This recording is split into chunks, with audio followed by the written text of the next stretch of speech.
Okay, good afternoon, people, and welcome to Smudcast number 530. Can video games be too realistic? All right, so there's two major ways of taking this question, depending on where you're coming from. Back in video game school, when I was addressing something like this, it came from an art perspective. So there were the artists who were making the content for a video game, and that's where the real argument is, not so much, if only this game, was as realistic as life or as realistic as a movie. That was never really the argument. It was, can we do this in a certain budget to make it as realistic as possible looking? So it's from the art version of, do your models look like, 10,000 poly, 20,000 poly, whatever your poly limit was, to make them look believable. And we saw that with all iterations as we go over the decades from, I think, the inception of Mass Effect 1. I think that's where it really sort of took off, because that was the first game I could think of that did the talking Dr. Paul Ekman heads. And Dr. Paul Ekman was the guy who studied human emotions, and he mapped all the muscles of the body with related to emotions, so the face. And that's what we get talking Dr. Paul Ekman heads from. That's what that's about. The second way is to look at the game as a whole and say, is this game realistic? And then you say, the vistas, the lighting, the graphical effects, the design of houses, like if you go to Assassin's Creed, are these models the same shape as the architecture from Florence or wherever you are?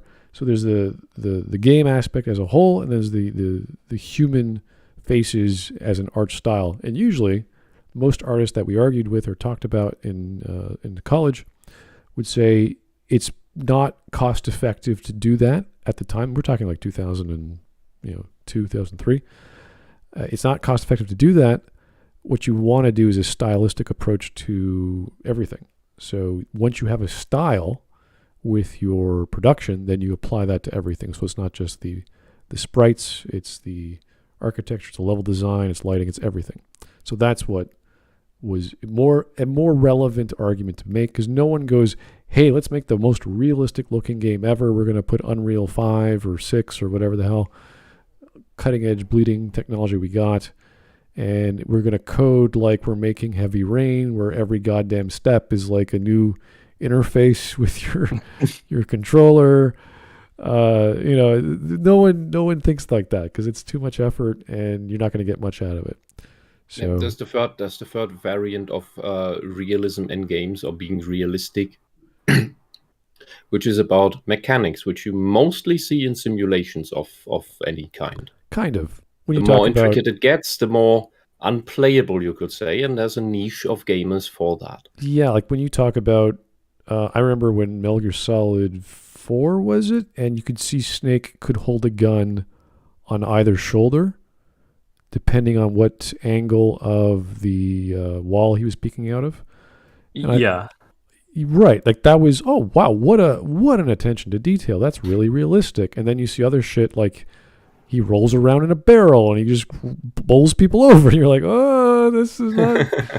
He gets sick as well if you do it too much. Right. Like it's just a game design that Hideo Kojima went too far with, that he didn't have to, but that's the kind of guy he is.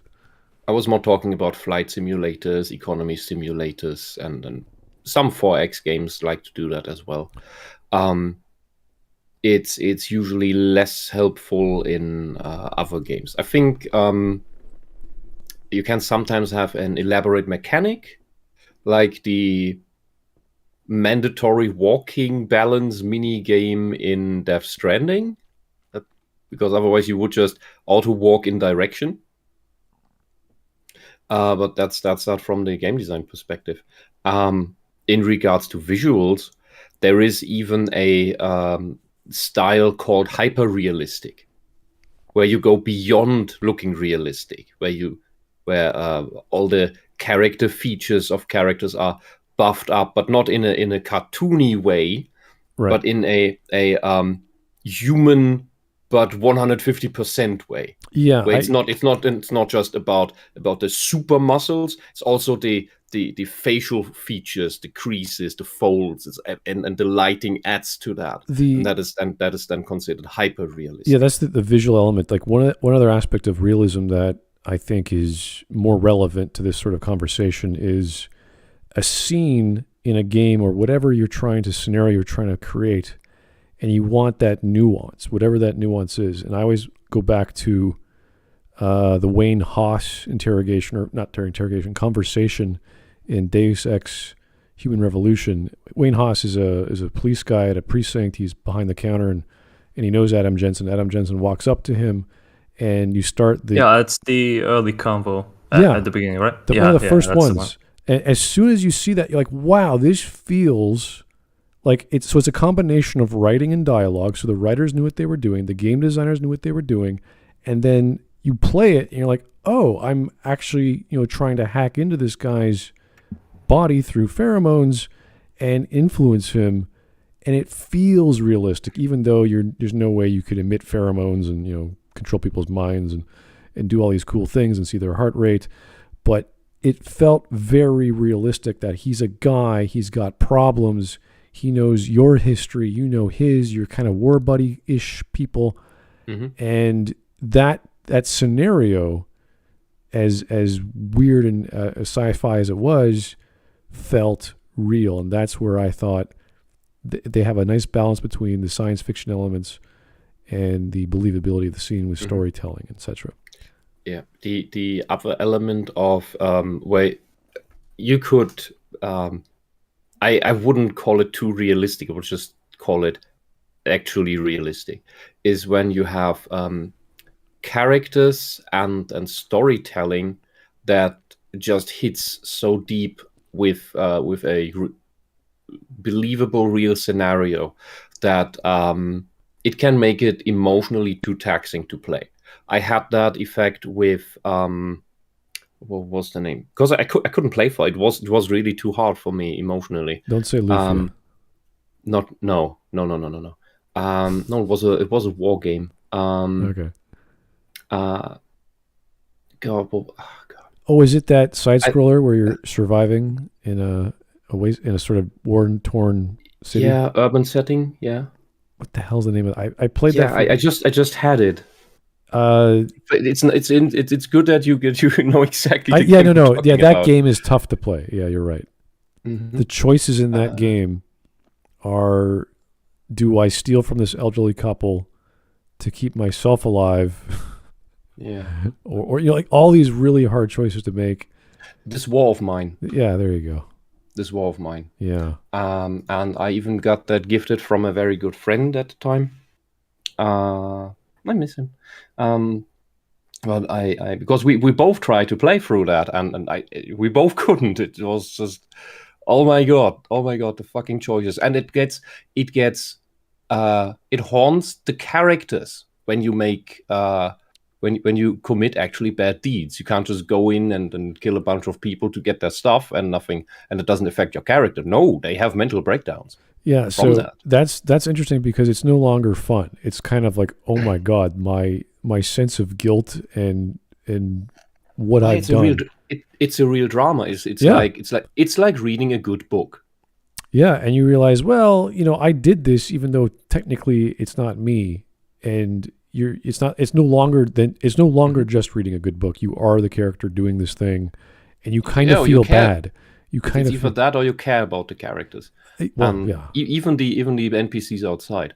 And I would say, even if you can't play far, I would say this is a game I'd still recommend, because it gives you a genuine and very adult perspective, experience of what it is like to be in a post-war ruinous society. I would also like to look at the freedom of gameplay that we get from like a Fallout 2 in comparison to more modern games, where the concept of being evil is sort of cartoonized or simplified, like with Mass Effect being Renegade. You're not really evil, you're just being goofy and silly and getting to the fastest possible route, whereas in Fallout 2, you can be the worst conceivable, you can kill everyone after doing all their missions and failing them all and taking everything for yourself, and then just butcher an entire town and you can get away with it. Yeah, but it's also in those games you're also so far removed from the things inside the game that it doesn't affect you as much as the dramatic, especially with the first playthrough. The first playthrough is always the one that gets you.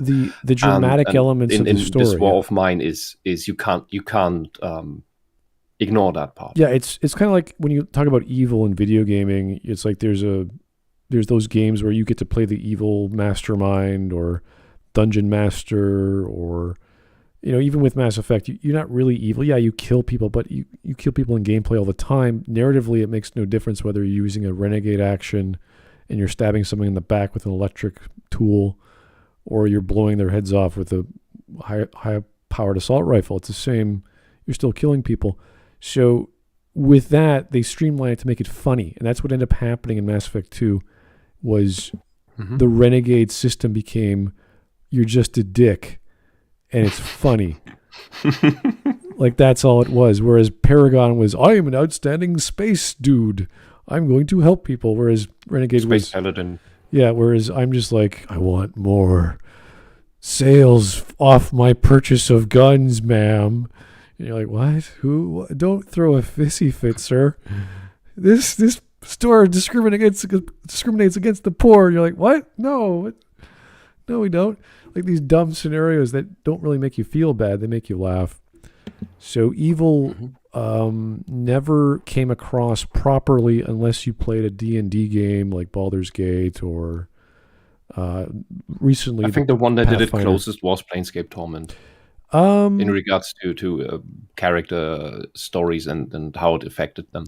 Well, that's the beautiful thing about Planescape is everywhere you go is a history lesson for your past life, and it shows you what happened and what you did, and it's random. It could be good, it could be bad, it could be whatever.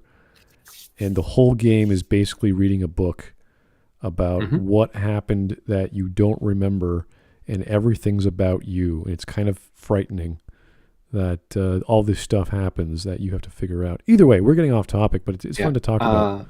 Yeah, this is a Silver Mushroom in the chat said, from a fun perspective, realism can bring in elements that mess up the gameplay loops. That is true.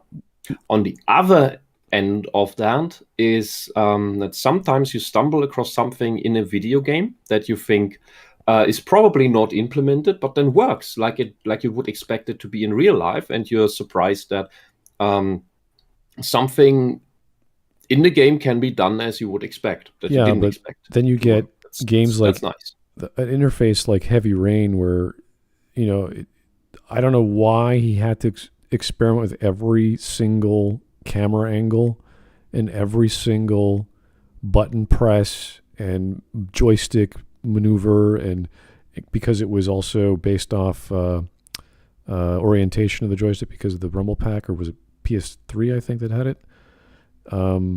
The sensitivity of the angle of the, like all these dumb things just to open a door, or you have to go take a shower, so you have to like slowly take your clothes off by holding this button, and like all this nonsense just to do basic mechanics. Like, oh yeah, it's just like life. It's like, no, it's stupid.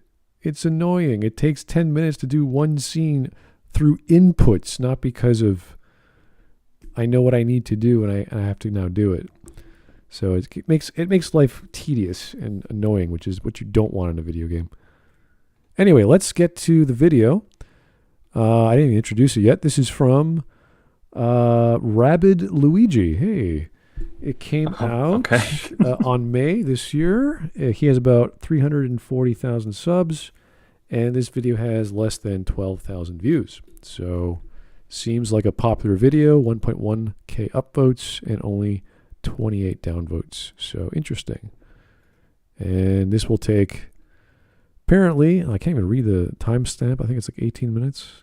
Yeah, 18 minutes and 23 seconds. Okay, great. Let's get going. This video is sponsored by Keeps. More on them later. Ladies and gentlemen, today I would like to talk about one of the biggest threats to our continued enjoyment of video games. Let's face it, there's more than a few out there, but the more I think about the relationship that video games have with realism, the more toxic it seems. But hold on, Rabbit Luigi, I thought that realism is a really good thing that people often praise games for. Why would it ever be a bad thing? Well, that all comes down to where you draw the line on realism and how it manifests in certain games that are trying to replicate a certain realistic thing. Perhaps if you're spending all your time trying to make something realistic, you're neglecting other far more important areas? There's a ton of different ways of looking at it, and I'm going to try and cover as many of them as possible. Breath of the Wild there? Obviously, you can't expect me to cover absolutely everything related to this topic because, you know, that's not very realistic. Just first off, music, too loud and too stressful choice. And I hope he elaborates what he meant with the examples of video games he used when saying certain sentences, because he was changing from sentence to sentence. So I assume, or I would assume, that that complaint would be relating to the game he was showing. Right. All the Nintendo style I doubt games, that he will do that. At least all the games on the Nintendo, not all of them, but the classic ones are all stylized. So yeah, because my question would instantly be, what did Breath of the Wild focus too much in regards to realism, and what did it neglect? Yeah, I don't think anything is realistic in Breath of the Wild. Miyamoto explained in an interview, and I forget the exact words he used. There's a difference between real and realistic. So two of these words that sound very similar, and realism and realistic. And meant one gets you lost, is just too much gets you lost. The other one is just do the things that I want to do in the world. Would they work as I would expect them to work? Would there be is there an internal logic within the world? So that when I learn about the world and I put things together, that they make sense. That's what Miyamoto understands as a game being realistic. That the internal logic of the game works and is predictable. Like, oh, you have your electro choo-choo jelly that if you could put it on an arrow, would get you a hack together lightning arrow. That isn't possible in the game, but at least you can shoot the stuff when it's on the ground and then it explodes.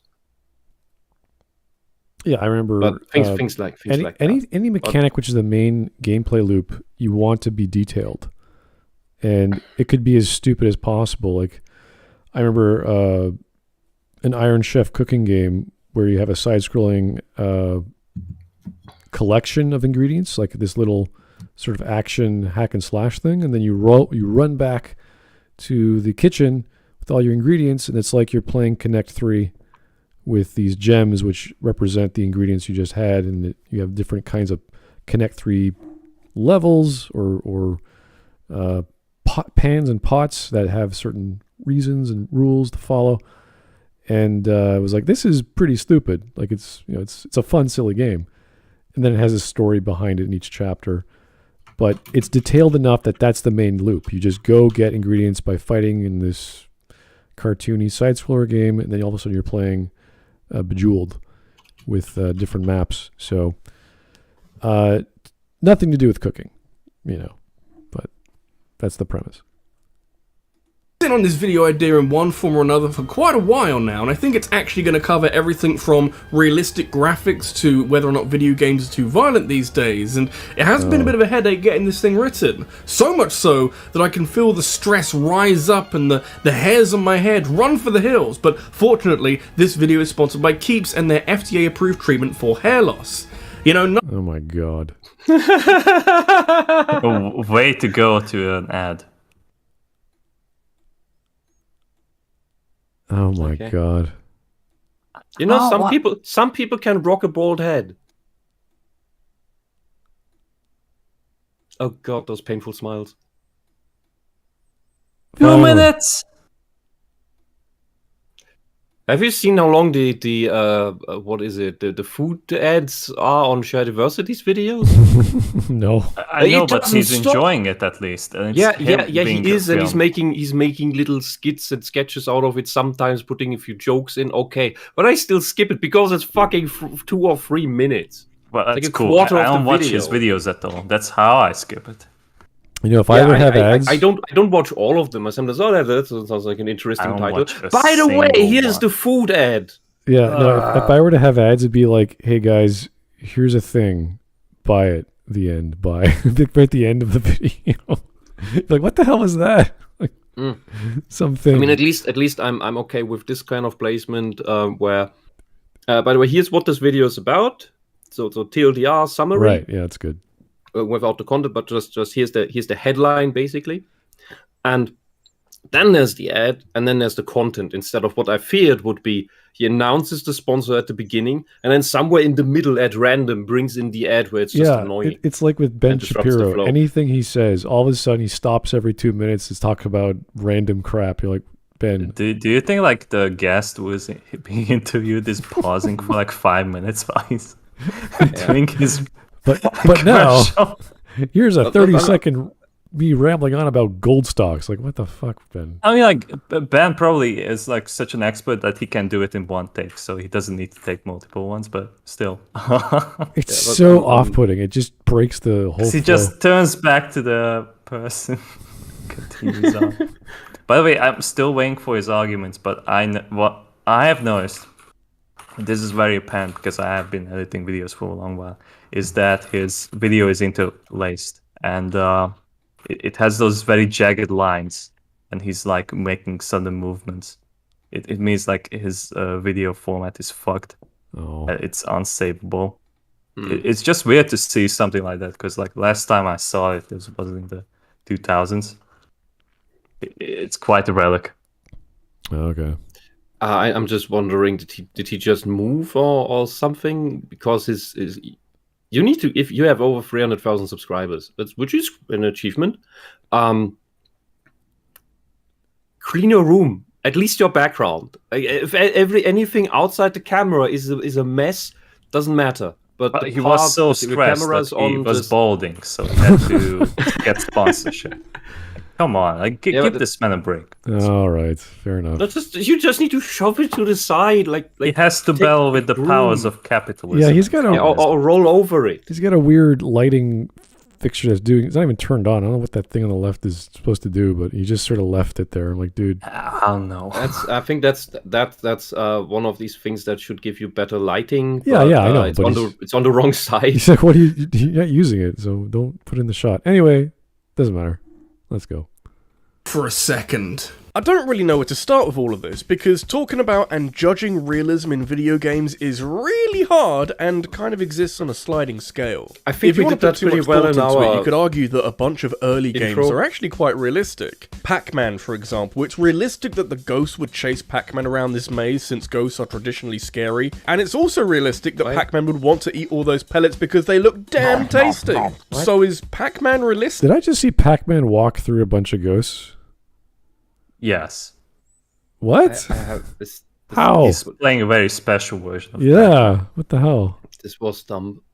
This was a very Dick. dumb argument. Yeah, kind of. Depends what your threshold is like for realism. just you It's hard to making make a game that has headcanon. absolutely zero real-world parallels, so I do have to narrow down my search somewhat. How do so you that we can open the discuss some dishwasher realism with that is both a little more relevant? your hands full? You're going to be hearing the word realism a lot in this video, so I might Agreed. as well try to nail down some kind of definition. Yeah, because that definitely was not realistic. How do you open the dishwasher while having your hands full of dishes, and the only thing that happens is hold down the button? That was with the what? that With was what? the Detroit Become Human game where you're an android, so you could do things remotely, I assume.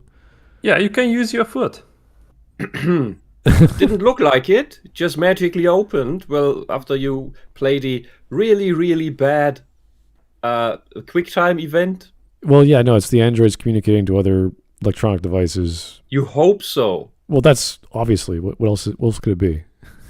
If I have no idea that this is Detroit Become Toaster, and whether that's even possible in that game, because I couldn't stand watching too much of it, because the androids, they use their hands to interact with other technology most of the time. That I would not think that is in any way a realistic scene. And I don't know, is that really the case, that the android can open the dishwasher handle with his mind? Well, no, they can communicate through networking wirelessly through other things, so they can connect to databases remotely and stuff like that. So that doesn't necessarily open the dishwasher. Whether that means a dishwasher that can even be opened electronically. Whether that which means most don't. Yeah, whether that means your house is a smart house, I don't know. I think that was the scene with the maid chick that starts off in chapter 1, where she's cleaning up the house and she's got to collect garbage. And I mean, is it like that big of a deal that they are androids and you have a dishwasher that opens by itself? I don't remember, but I do. I'm willing to let it slide. It's fine. It's pretty handy for this. The quality or fact of representing a person or thing in a way that is accurate and true to life, which is just a fancy way of saying that something fictional or artificial is reflective of real life in one way or another. Easy to see how this would apply to video games, since you're typically controlling characters in scenarios that have at least some passing semblance to real life, even in the most fantastical settings, and the question with every game is how far it goes with realism. But how do you measure realism? Is a game more realistic if it has elements that are directly referencing real life, like the sprawling city of Los Santos in GTA 5? Or is it more realistic if the unrealistic fantasy setting is convincingly imagined, like Link taking damage when in cold environments in Okay, I don't know why he's raising these questions when he should be... So the first thing is he jumps over the graphics element. Yeah, he should be defining exactly what he's trying to narrow down. He's not just, hey, maybe realism is this. It's like, dude, that's not why we're here. We're here to hear what you think is realistic and why that makes games bad or whatever. I have such a deja vu from like that guy we covered that was like, what is anime? Yeah, I know. Like, what is anime? It's like a pretense of the Socratic method of asking questions, but you're not really asking questions. You're just bumbling around. Yeah, this is like if someone were to ask you, or you've made a logical argument, and they ask you, what is logic anyway? And you're like, what? Do I have to define logic for you? Do you not know how I'm using the term? You know, it's sort of obnoxious, but this is his own essay that he can define video games being too realistic in any context, and now he's just speculating. He's like, well, it could be this way. It's like, I don't care what you think, what it could be. I want what you actually think it is, and show me how that's a good or bad thing. That's, I assume, the title is referring to. Because if something is too something, it's no longer a good experience. Like if a restaurant's too Italian, or you have to learn the language. You have to know how to order. You have to know what wines or this or that. Like that's not going to be very friendly. So I don't know, what is he getting at here? I'm just waiting for a definition. For the one, like I said, realism comes in lots of different flavors, and it's very hard to get a grasp on any true metric for realism. So we're not going to bother with any of that, and instead... You're not going to bother... Okay. All right. What is he going to bother with? I'm curious. Just find out. At this point, like, if it's not about bothering, then it's fine. Unpack what too much realism looks like. So I know this video... How can you say too much of a thing in quantity if you cannot define it what it is in quality? That's like saying, there's all kinds of liquids in the world. There's like water and Fanta and wine. I'm not going to say, what it is. I'm just going to tell you how much is too much. So a big keg of beer is too much beer? for one, maybe for one day. For one person, sure, but for a party, no, it's perfect. We're having a quantity argument. What a bizarre thing to say. The diversity and complexity of realism in video games in any manifestation. No. Without defining a single one. Yeah, like look at fuck off. Look at you're just another pretentious pseudo-intellectual. Look at Red Dead Redemption. I put that as the game because that's the most realistic, graphically, historically. Like they did a lot of good details, how people lived. I thought, all right, that would be a lot of realism in your fictional world. But would he look at that and say, oh, there's so many horses, there's too many horses, that's not believable? It's like, okay, you're making an argument from, let's say, history did not have that many towns in the Wild West, or the end point of the Wild West where horses were that proliferated. There weren't as many.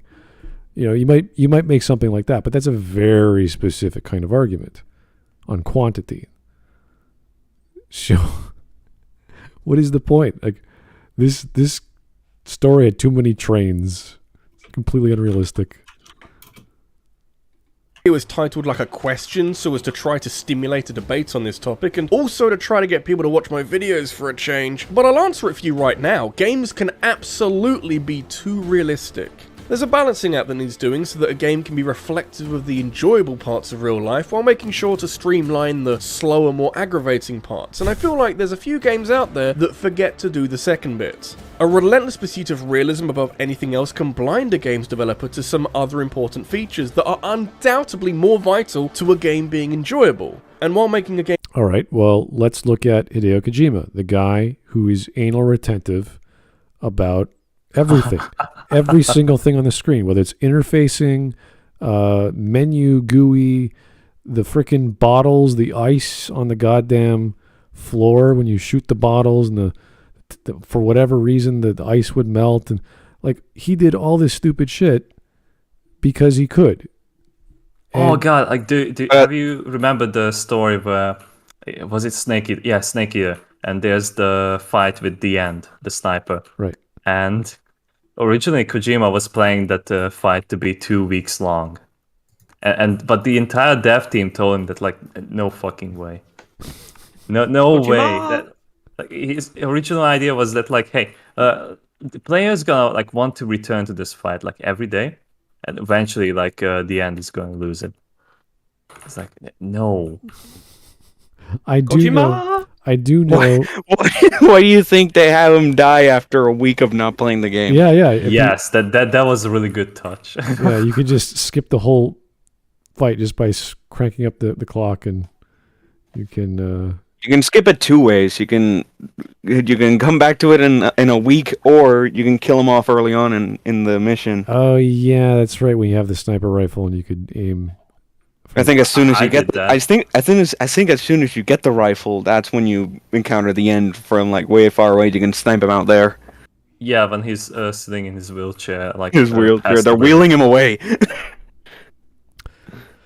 Yeah, so that is what people like out of those games. That's what people expect Kojima to do, and you saw that with virtually every game in the series. And it's overkill, but that's what they know. That's what they expect. For this crazy genius to go in there and just make all these mechanics that half the people don't even know about. And that's just the mechanics. It has nothing to do with the actual level design or the multiple paths to something. Like, remember that completely optional... Things like that are nice as Easter eggs that you figure out later on. Yeah, but the whole game becomes half an Easter egg at that point, where it's like, dude, what the hell are you doing? Like, you could have made an amazing story, or a bigger story, or a more robust, believable story, which you did kind of do in Metal Gear Solid 3, which was dramatic. I think he's the kind of guy who makes the game like Antichamber, but not deliberately, and instead in regards to story and mechanics. I'm not sure, because in 3, they had all these great dramatic moments, all these dumb choices, all these dumb...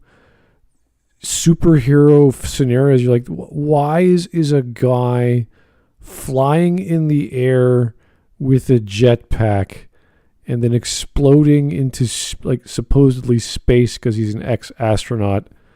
Yeah. And yet in the 60s we also got Star Trek and Marvel, which go to that level sometimes. Oh yeah, that's comic book, that's fine, but this is a game. We're talking about character design of a dude whose body is filled with bees, and he makes guns and grenades out of bees and shield. Like you shoot him with the bullets, and the bees are stopping the bullet. Like what is happening? Yeah, my favorite was the Is that bikini. is that really any weirder than getting knocked out from getting pinched in the shoulder? Well, with Star Trek, it's the concept with the Vulcan nerve pinch was there was an advanced species who knows humanity more than the average alien. So they would have a more humane way of knocking someone out, because the original script had Spock use the butt of a phaser to smack someone on the back of the head. Yeah, I do remember that. And Leonard Nimoy was like, no, Vulcan wouldn't do that. The Vulcan would have a smarter way of doing things. So that's science fiction. This is not science fiction. This is just the Vulcan grip. It's also sometimes there is, sometimes there isn't a psychic element involved with that. right. That it's not just how you grip it, but also some like some low key telepathic thing into the other's mind to stun it, and you do it by touching that nerve. Yeah, the nerve pinch is just what energy that comes off their fingertips. He's not. No, it's not energy. It's a telepathic link by touching. That was so you get close to the nerve, and thereby you can send the signal. Yeah, that was it's not just range telepathy. You need to actually touch the target, and this is the most likely position which is why the Vulcan grip doesn't even need to be strong. It's not about the strength you put into the grip. It's just right. Like the physiology behind it is sort of like you could literally stop blood flow to that whole section of the body, and that will knock someone out eventually. It's kind of dangerous because you can't just cripple an artery like that. But if you connect it with, well, these guys are telepathic, they can do stuff like this. It's like, oh, that's exactly what an advanced alien species would do in a non-violent way. Yeah, I mean, it's like the mind meld. It's like the mind meld stuff where they touch each other's faces in like acupuncture pressure points with their fingertips. Yeah, like. But this is just on the shoulder for that other effect. Yeah. I was just about to say, it's like you guys were saying telepathy. The mind meld was literally the first thing that came to mind. Right. Well, if you look at other episodes of TOS, Spock can control people's minds from across the room. I don't know if you remember that, where there was this slave girl or whatever. Lord. And he was looking at her in the eyes and telling her what to do, and she was slowly doing it, and someone finally clued into what he was doing. So, is it a good thing or a bad thing that Star Trek forgot that? I don't know. That's a lower question. She was simply a sub who wanted to please Spock so that he would dominate her. Well, I don't mean that. I don't mean the premise. I mean just the ability. I don't mind having telepathic aliens in Star Trek. It's how their powers are limited, like with the Betazoids. That was a great story because we had a Betazoid who wasn't a pure Betazoid. She was half human, I think.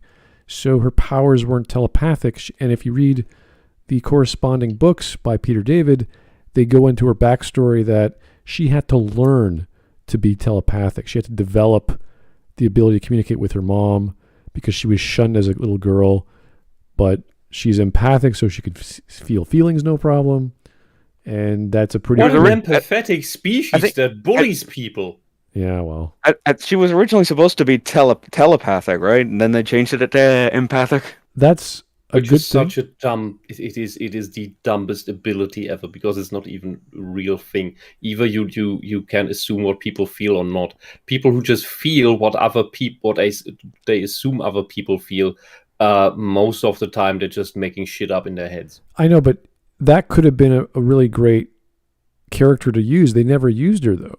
She had a few episodes. Because everybody had already logically deducted and from experience what the other party on the screen was doing, while Troy just said the same thing. Well, it's the same. She basically just confirmed everything. Yeah, it's the same with Troy as well as with Riker. They had this backstory between them. They never touch it. They never use it. There's maybe one or two episodes throughout the entire 6 or 7 years where they touch upon it. It's only in the first 2 seasons, and you're like, that was it?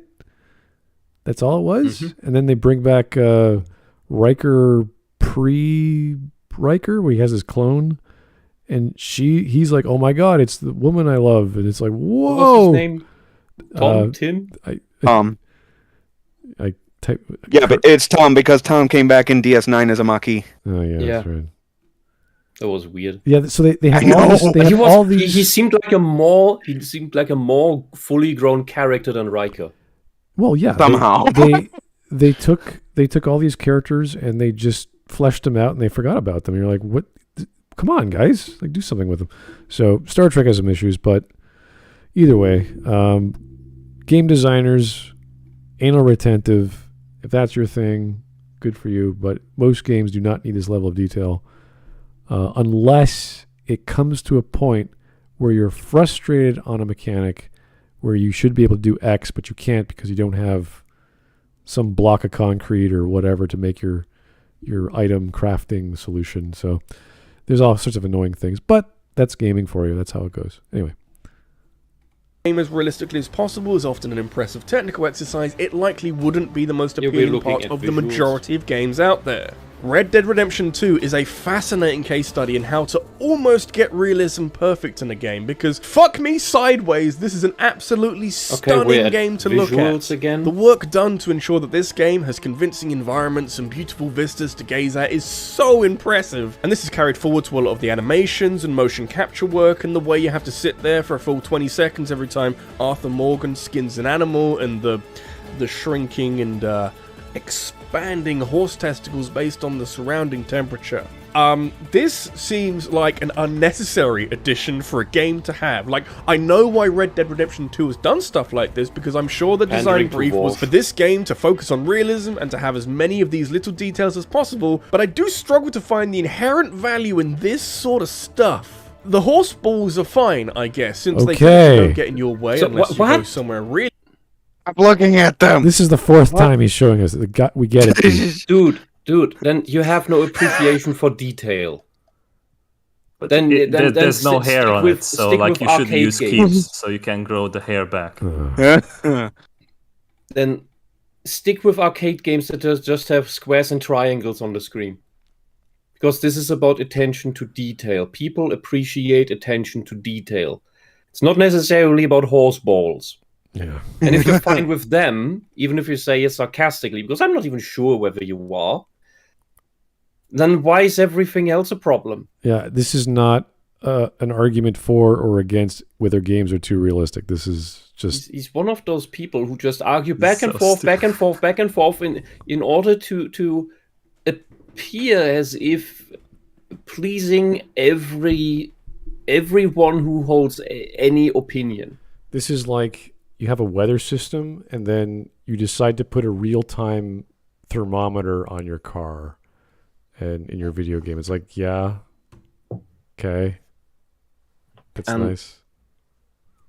And the issue I have is we have in the beginning we made we opened up these categories or different attributes that can be linked to realism or be representations of it, where you could put a metric to it. And he refuses to draw any such lines. It's just all one big mess that cannot be untangled, which to me says that he is useless. He is intellectually useless. Okay. Anyway, let's keep going.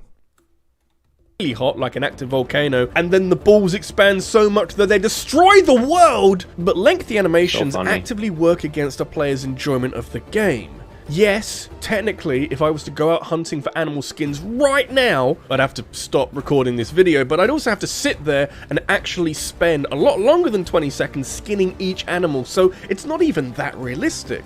But when applied to a video game where there's more intended value here than simply skinning animals all day, it does start to become an inconvenience by about the third animal skin. That's the thing, I can appreciate how much work was put into animations like this, but this should... No, it just becomes annoying to you because you're one of these instant gratification idiots who always need the dopamine shot instantly. You just want to click on the animal, get the item, loot, go to next mob, kill, loot, go to next mob, loot, go to next mob. You don't want to actually play the game. This game is closer to a simulation as many people would assume right off the bat. Taking your time here also means you could be ambushed during these actions. I'm even not seeing- in any other game, that starts with Gothic, the first Gothic game, you would still have a loading bar while skinning the animal. The difference is that here you don't have a loading bar on the screen. World of Warcraft also has a loading bar while you skin something, while you pluck a bloody herb from the ground. You're picking flowers with a loading bar. Instead here, the loading bar is removed and replaced by the fully detailed animation.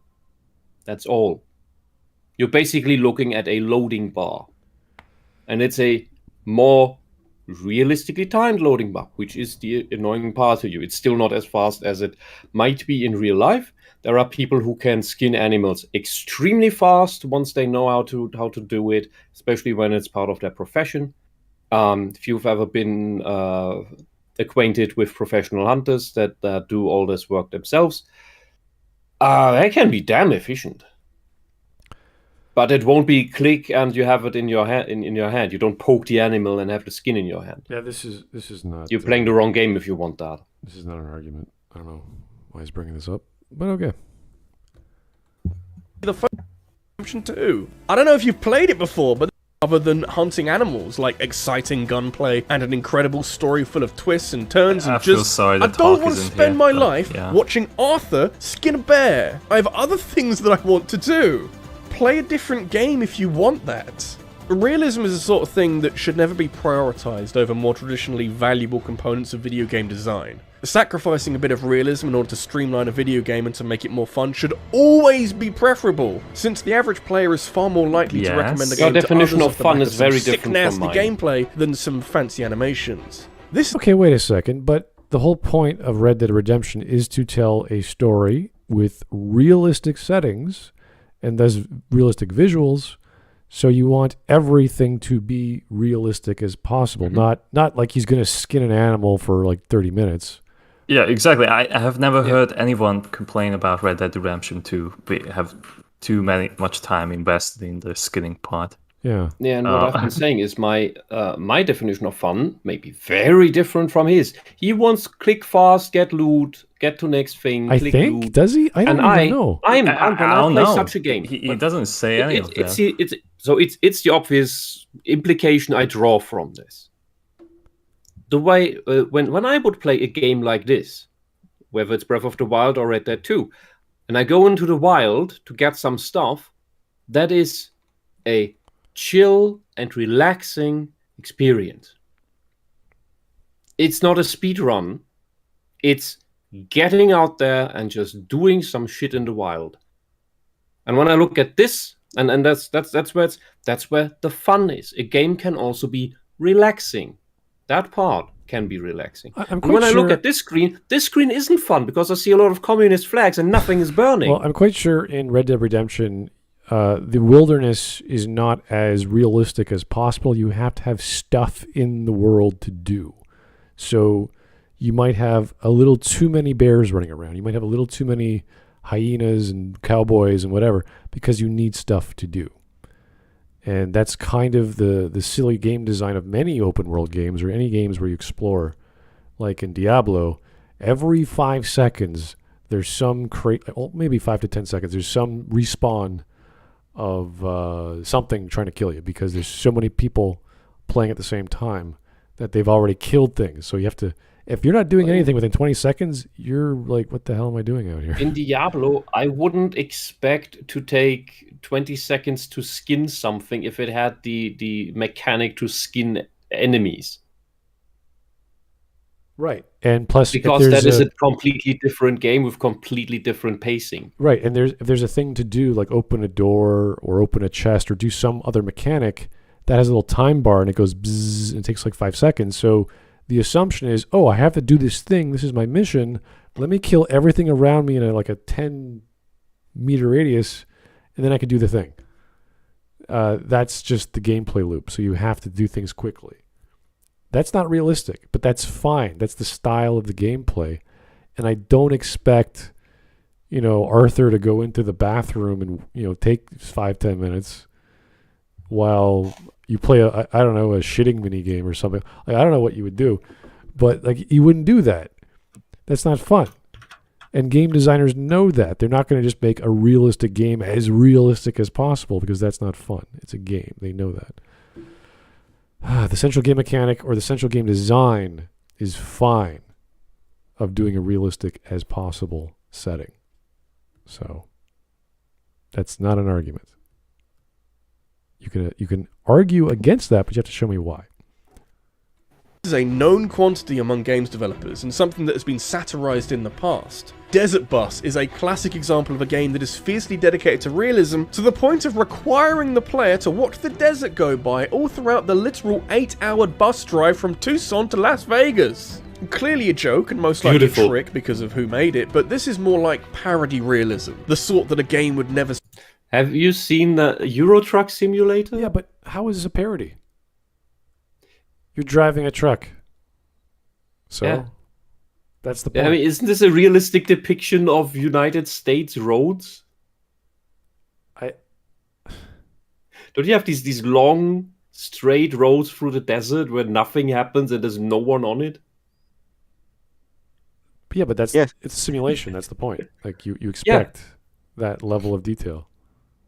As you said with flight sims, you want like the throttle, you want the various engines, you want all the landing gear, you want all that stuff. Yeah, and there is a whole subset of simulators that are just plain out boring, and their point is to be plain out boring because that's the relaxing part of them. And a staggering, scary number of them are German made, and it's a truck driving simulator with different roads to different to drive, farming simulator, train simulator, where all you do is you drive the train, which means you're on a preset line. You can't even get off track. You just regulate the speed. But it's relaxing to play for people. Okay. Seriously be built around for obvious reasons. It's worth remembering why people play video games in the first place and the role they have in providing an escapist fantasy from real life. And yes, there is a large dose of personal preference at play here, but I reckon most people sitting down to play a game after a long, hard day's work won't want an experience that reminds them too much of real-world problems and inconveniences. You know what? Some people like Deer Hunter. They just do. They want to stare at the barrel of a gun for 20 minutes. Mm-hmm. That's That too, relaxing. and like those kind of people who do having like a really tiring day, and they sat down to like play something easy, are not gonna go for like story-based games. They're gonna play some garbage like League of Legends or whatever is popular at the time. Right. That's what they're gonna go for. They don't Yeah. give a shit about any of these things, unless it's like the current popular title. Really, Yeah, like, there's it's like games I like- have seen it myself. Like those people are just gonna like boot up the very same game. They're not gonna bother with any of those other titles. Yeah. And there's things like Prison Architect or Oxygen Not Included, which are basically we call them ant farms here, and that's you don't do a lot on those games. The most is the starting phase where you do rather much, and then it's just very chill, and you mainly just look at things and wait for things to finish, and it's also very relaxing to people. It's not doing much. I'm trying to remember the game. Was it called Red Faction that had destroyable environments? One of the first games that had that. Red Faction Armageddon. Something like that. I remember that you were fighting this boss, and there was a big concrete column, and he was like shooting at you, and the column was slowly being destroyed. Like, that's the kind of realism that people in the first-person shooter genre would be like, oh, wouldn't it be cool if everything in the game was destroyable? Which at the time was, you can't do it. The processing speed wouldn't be able to handle all these computations. But nowadays we could probably do something close to that. Wouldn't it be cool if your guns could shoot through walls? And you would have all these different tactics available to you, how to fight, how to get around problems, because bullets are really powerful. We know that if you fire a bullet like a Magnum, it will penetrate God knows what. And I would love to see the physics involved for a game designer to say, hey, we have a computer that could handle this. Let's make a scenario where that's possible. What kind of bullet would penetrate a certain material, and how would that fragment, and How would that do damage? Like all the cool little physics involved. I'm sure there's all kinds of ballistics. Yeah. And especially for strategy games, real-time strategy games, changing the environment is something that is very often a miss in those. Yeah, and people want There's that. rare exceptions that in Earth 2150 you could use your construction vehicle to dig trenches and make little hills and stuff. That was possible. Yeah, like this is one of The artillery didn't really affect it. You needed a construction vehicle. In Command and Conquer Tiberian Sun, which I don't think was a good game, but it could you could at least change the environment with the artillery. It just looked like a bad SimCity 2000 engine and Command and Conquer thrown into it. Well, but it at least had this feature. This is the one thing whenever you talk about a new adventure game or an action adventure game or whatever open world game, the two things people ask are, does it have a day-night system so it's believable that you're going through space and time? And then the second one is, if it does it have a weather system? And most games these days, like I remember Pathfinder, that was the big thing. Oh, yeah, we did level design. You sleep. Okay, if you sleep, you have nighttime, you have certain lighting, and then sometimes it rains and sometimes it snows and blah, blah, blah. So, Watch Dogs. Exactly. You want that level of detail regardless of the genre, regardless of the setting. Yeah. That's assumed. Yeah, Baldur's Gate 2 already made that. You spend 20 hours in Art Cutler just doing random little side quests, and just the weather and time of day changing, it not just affects the atmosphere massively, it sometimes even affected who you could talk to. Yeah. It was fun. And that was one of the things of D&D style games, the time of day got you into a certain room or a certain quest would only open up, and that's neat.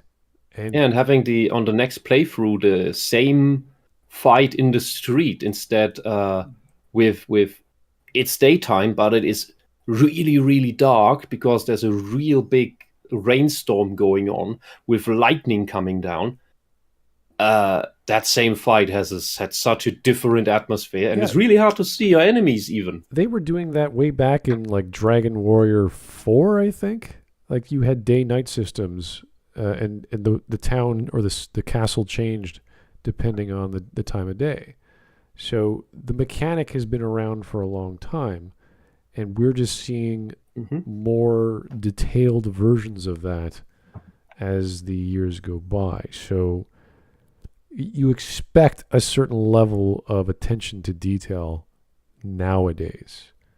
And if you don't get that, you're going to be like, wait a second, it's always sunny in Fallout land? Really? So. Yeah. Silver Mushroom said another interesting thing. I read a story of a man working at a kids' hospice who would go through his stamp collection after work to help deal with his work, with the stress from his work. I imagine such super mundane games would appeal to that crowd. I agree with that, because these things are usually to fill in what we otherwise can't have, to balance us out. It's why, for example, I am not interested in horror games and body horror and all of that shit for reasons that I've had my fill of that in real life. I don't need that in games or in movies. People who may not have had their adventures yet in life, they may seek that thrill or a simulation of that. But once you've had that, you really don't need the stories anymore because you have your own. And when you're very stressed out, you may rather look for the stuff that relax you. While to me, it sounds like the guy making this video is rather the type who does not have a lot going on in his life, and so he's looking for the quick dopamine rush in the games, where he needs the quick gratification of the next thing and the next thing and the next thing. It's possible that he's misreading the actual argument, or if he has one, because a game mechanic is a specific thing, and usually you want the complexity to increase as you continue playing. So a game like Red Dead, everything's detailed. You don't need to do that, but that was the game design premise. You wanted everything to be a realistic world. Whereas, I don't know, a game like Burger Time back in the 80s doesn't have too many mechanics, but imagine you had to put the burgers in a certain order, and there was a conveyor belt. And so, you have to put the pickle first, and then you put the patty, and Like all that level of reminds me. detail. That reminds me, has little to do with the current topic, but in the late 90s, I played a demo from a games magazine of an isometric game where you played a mafia in New York with it's pixel art that where you ran a pizza parlor. Not the inside, but you put your mobsters on the street and stuff. If anybody remembers what that game was, because I sometimes remember it and I can't find it, please let me know. Because I think I want to look if that game, because as a kid I didn't really understand the game, but it seemed fun. Okay, well, the mechanic I'm trying to explain is that the gameplay loop or whatever you're trying to do needs to be as detailed and complicated as it needs to be in the game design, not as realistic as it should be. And that is for the purposes of progression. So you get higher levels of difficulty, new mechanics open up, and then you get, your pizza now has 12 different toppings. You have to put them on in certain order, whatever it is. Too much. Well, too much topics. That's the point. Like, that's the level of detail that if your whole game is to shoot someone in the head with a high-powered assault rifle, you got to have a lot of different heads, a lot of different guns, and a lot of different ways to fire those guns, and a lot of different paths for those things to interact with. Just as a side note, I doubt anybody's gonna complain about the food porn in games like Oboro Muramasa, because that what company is that again? They made Odin Sphere. They have this very distinct sprite art style. Yeah, I know. And in Oboro Muramasa, they have this. You when you get to a restaurant, you can buy food in order to replenish your stats, and then you get this little scene with this absolutely beautiful Japanese food, and even the cooking scenes when you make food yourself. It is so beautiful, and then it takes 3 bites out of it or more, depending on how much there is, by pressing a button, and your character makes happy sounds and then comments of how delicious it is, and it looks so good. I just makes me want to have nice food. With Odin it's so Sphere, fucking beautiful. The game is so simple, but there's mechanics. There's a leveling system on everything almost. It's like your HP has a level, your stats have levels, your skills have, like, everything has this upgradable factor to it, and it blows your mind at times of how much detail there is. But that's up to the game design to do that. So it's not about realism; it's about detail and increasing the complexity of the mechanics for that one thing you're trying to do, which is like shoot guy in the head, make a pizza, whatever. So that is a more accurate argument that this guy's trying to make or trying to get at, I think. Yeah. Oh, and Dr. Chrisman said that the Desert Bus game or truck game was made by Penn and Teller. Yes. Wow. You're kidding. And it wasn't officially released. It was I think somebody found the ROM and they uploaded it to the internet. Were they making it ironically or unironically? They made it ironically. But they didn't release it? They knew that it's a terrible game. They just did it because why not? But why didn't they release it? I don't know. Anyway, let's keep going. Ben, don't be ashamed of the creative bullshit you make. This game Germans would have loved it. They would have played the shit out of it. Anyway, let's go. That's me to say that. Then again, if you're in the market of losing yourself in a realistic fantasy world, then the more care taken towards bringing that world to life, the better. And I suppose that speaks more to the kind of balance that needs to be achieved here. If value can be added to the overall experience by dipping everything in a coat of hyper-realism, then absolutely go for it. But we're talking hyper-realism. If realism becomes frustrating to experience, then fuck, I might as well have never started playing in the... Look, you couldn't even define realism. Now you mention hyper-realism. I don't think you know what that means. First place, It's more of a question of how highly you value immersion in a game, and if you're after that truly immersive experience, it may well require an awkwardly high level of realism to pull it off. If it pulls you out of the moment, like having to sit around for Okay, so Please now, don't show the dick again. so now he's doing balls. the expectation argument. So it's like, well, It's just the I other. wanted this thing. It doesn't have to be realism; it could be anything, but it's not the way I thought it would be. Therefore, it's not good. So he's making a subjective argument based off expectations, which is pointless. 5 minutes and animals get skinned, then maybe it's worth reevaluating just how realistic you want a game to be. What do Into you the want to get oven? out of a game?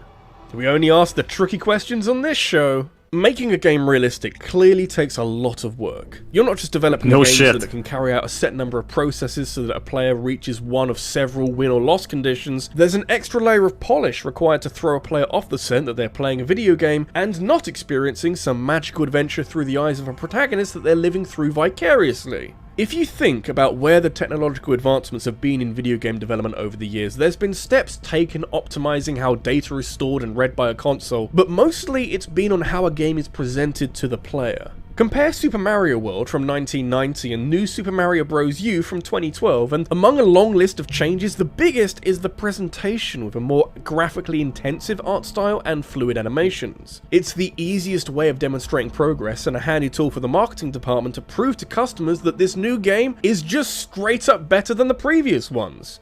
No, that's just visuals. Visuals alone don't make a better game. All he's arguing is visual technology has been constantly increasing. Wow. The video cards got better. Like, yeah. The shaders Wow. got better. The software is faster. Like, yeah. I see no problem here. Just be glad that Nintendo at least kept a steady quality in level design in the Mario games. Yeah, you still need good level design. Same way you need Yeah. good scenarios and events and triggers and all kinds of other things, whether it's a Mario game or Street Fighter or whatever. Because if the level design is shit, the visuals can be as good as as could be. Yeah, and even people, not necessarily nostalgic people for things of yesteryear, but they will say, Street Fighter 3 is the best, or Super Mario Galaxy was the best, or whatever iteration of Super. Like, they always have, because of the mechanics, because of the level design, because of the music, all this combination of things. Because of the nausea induction. And that has nothing to do with realism. So I want to know, what is he getting at? Is he talking about, is it unrealistic for this mechanic or this depiction of a mechanic? Or is it the art style? Is it the voice acting? Is it the storytelling? What is the realistic factor he's talking about? You can't just say realism and try to make us follow along. It probably plays better. This is me tiptoeing around the wider discussion of graphics versus gameplay, which I really don't want to go into today, because I have a family and finite time on this earth, and I really don't have the energy for that comment section. But for now, I'll say games but yeah, have more the time time to pressure talk than about ever before to have horse good balls, okay? graphics. That's just the world we live in, and depending on This is how what we type know of he's game you're making and its disingenuous. target audience, you may well be aiming for more than simply good graphics. If you're trying to make a realistic survival game or a shooter, then you really ought to have photorealistic graphics to go with. Realistic graphics is an arms race that I never really cared about beyond watching those demos for the latest. An arms race? What is he talking about? You could say that there is some point to that in the 2000s. Maybe. When everything was moving from 2D to 3D and everybody had the hardware was improving and everybody was saying, hey, look, we look more realistic than the previous game. And in that era, game design got lost because everything became about visuals, and games were selling on just better visuals than the previous game or than the competitors. That was the selling point of Final Fantasy VII. People played Final Fantasy VII not because it was an RPG, it's because they had these movie-like cutscenes. And 8, and 9, and 10. And then you play the game, it's all like Cloud is like 160 polygons or something. It's like, what? I think less. Much less. His on map, yeah, and then you go to the actual fight polygon count. I think it's up to like 1,200 or whatever. Like it's just like, okay, yes, 3D technology changed the way we do things, and And yeah, Kyogo, I agree that this is still going on, and they're not realizing it, because we have catching up is that the big companies are still churning out these, oh, look how beautiful my game is, and the gameplay is shit, and the writing is shit. And on the other hand, we have the indie scene pop up, just like the original game companies of the 80s and 90s, that just make games with good writing, good mechanics, and good graphics styles. They can't afford the super realistic graphics, so they work within what they can, and that just works. Yeah, so I don't think... And that's why the indie scene is oftentimes making better titles than the AAA studios. Yeah, so the concept... And then there's Dark Souls. Right, that's a whole other genre. The idea of an arms race or graphics race, yes, around the 2000s, 2004, with the Xboxes coming out, you could make those arguments. Nowadays, everything is so high, PS5s and whatever iteration of Xboxes, now everything's PC now, everything's being ported to PC. It's no longer a factor. Even Nintendo is getting good at it. And this is by the way, this is ruining real-time strategy games, as we saw in definitely in Warcraft Reforged when they made that thing, and also already in my stupid opinion, in StarCraft 2, where the units look too realistic and samey, especially in StarCraft 2 already against the dark background. It was especially against creep. It was hard to tell the units apart when and in Warcraft Reforged as well, because the very distinct and brightly colored low poly units that you had before, that had very distinct shapes, so you could tell from afar automatically this is that, were replaced by realistic cutscene models that were indistinguishable, because now it's all humanoids and they just have this little color team decal that you can barely notice. That makes it hard to figure out what's even happening on the screen. I love that nobody uses those models. Like whenever I see like someone play Warcraft Reforged, they always use the classic models. Yes. Like, not just like because of the realism, but like they are like badly designed. Like if you want to like make a realistic version of those models, you should at least like keep in mind like how they were designed in the first place. It feels like a completely third party took over for the character design, because I think they outsourced that to some Korean studio, and they had no idea what they outsourced the entire thing. There's no way. What is even relevant for a real-time strategy game? For a real-time strategy game, it is most important that you, as the player, can always instantly, without having to think about it, identify what units are on the screen, even from the corner of your eye. That is why Warcraft 3 was a perfect example of that, because every unit, it has a completely distinct shape, no matter in which direction it's standing. And the Warcraft 3 scene, by the way, it's still alive and well, and having its own tournaments with international, with Chinese and other countries participating. That has made up its own servers that you connect to, because the Blizzard stuff is just shit and they don't want to be subject to the ever decreasing quality of Blizzard. All right, let's go.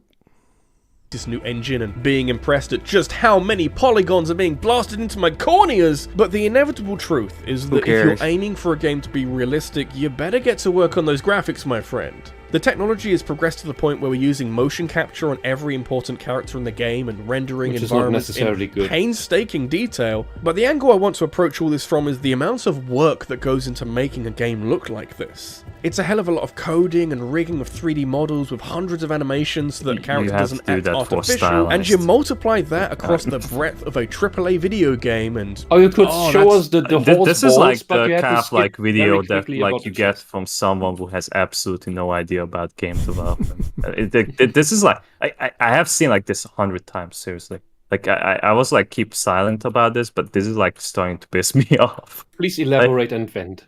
Like. Because it's talking like there's so much work because like it requires like motion graphics and no, like all of these games, like if you go for like a modern studio, they're all gonna use mocap, no exception, unless you have like a pixel graphics and you have to like hand animate those things. But other than that, like you very rarely see that like someone is like use the animation like entirely hand and a keyframed. Like they don't use mocap. That's very rare. Like if you can see someone like that, you gotta be very lucky with the person. The sprites because in like first making Mortal something Kombat like were that just- on a schedule, that's gotta be hard as fuck. Yeah, the sprites in the first Mortal Kombat games were really photographed actors in costumes. And it gave like so much like uniqueness to it at the time. Yeah. Like I remember like actually being impressed by it when I was a 4-year-old. Like I was like watching it arcade machine and I'm like, wow.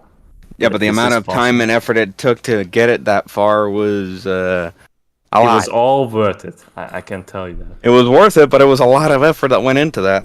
You're- If you can believe yeah, a it. lot of effort. Yeah, but like he's bragging about that. This is like a lot of effort to like get realism right. But like to develop a game, like it does require like a shit ton of effort. Like the gameplay itself is gonna take the most time, and like rather the graphics are gonna like stick to it. That's gonna be less time, way less time than like getting the thing The to run. gameplay's gonna take the most time, unless it's Call of Duty. Well, And even to I don't- I mocap, you don't still need consider to do that a game touch-ups anymore. and all. Because if you just use the plain mocap, it's usually a bit jankly. So here's a wonderful super chat from Strawman. What a wonderful sentence this is. Games can be too realistic. That's with 1-0. When in Mario Warfare, stepping out of an elevator with an AK-47 and Mario's last word before shooting, remember no mushrooms. Mario Warfare, what? Did you play Mario versus Rabbids? oh yeah, there was a crossover between the two. Doesn't Yeah, it was an XCOM game. Oh. It was literally XCOM, yeah. And now we're getting Marvel Midnight Suns. It wasn't even that bad. No, it wasn't. All right. So yeah, this is the dummies version of game design as we see. No, if you have like 400,000 subscribers, I at least like demand you to know something about game development. Like I just like talk about like in big terms. It's gonna be a lot of work. Dude, he doesn't have time to clean his room, but time to talk about horse balls. And how to stop bowling. I wish he gave a philosophical argument, like what is realism? That would have been something. At least we can relate to that. This No, is just, instead it was just tackling the bush for like 3 minutes, like tops. okay. What did you go? This is a joke. What did you go to university for? Me? No, he. Oh, him. Okay. I don't think he meant it. Maybe. I don't know. It's possible he went for something else, but not unrelated to media studies or. Media studies. science. It's possible. Anyway. It's a lot of work. I've talked about video game crunch on a few occasions on this channel, so I'll give you the cliff notes. Crunch is a really bad but Why? really common practice in the game. See, this is what the fuck I mean. Like, this is like when you hear like someone says like crunch, it's bad, worst thing ever. We should stop it. Like, okay, have you looked at the license that these developers sign before they enter like a studio? Like, what kind of work schedule they're gonna have? This is gonna demand it. It's unforgiving, yeah, but like this is what they sign up for. Like, how else can you deliver a game in a year or two unless you do crunch? Like, this is like manpower. Like, you gotta pay those people, and like if you pay like a separate individual to do like the same job, like share it. That's also gonna be like extra training, and they have to get along, and they have to get along for 2 years or even more. That's insane. Like, what is he expecting here? Well, yeah, look at the entertainment industry as a whole with Hollywood. People work, like the actual people who make film work 12-hour days minimum. And that's if you're lucky. They're usually longer than that. Yeah. So with working time and a half or getting paid time and a half past your 8 hours a day is common. And it's a labor of love. That's why you do the thing you do. Mm-hmm. You can't force someone to work longer than they physically can. And of course, we've seen stories of people breaking down and going to therapy and losing their vacation time because they have to finish the project. They have to do it. Yeah. It's kind of like the closest that I can say that is not like any of those industries is like maybe like working as a chef in a restaurant. Yeah. That's also like a 12-hour shift. Longer sometimes, yeah. Even longer because you have to do prep and like then you have to clean up. The Yeah, there's lots of jobs like that where you can't just stop at 8 hours and come back tomorrow. You have to finish the fucking thing. The problem I have with this is this has nothing to do with what he's trying to talk about. Yeah. Mm-hmm. Like cool. It requires effort. Okay. Like can video games be too realistic? Unrelated. Is crunch a bad thing? Okay, make a video about it. And argue all your points if you want. I don't fucking care.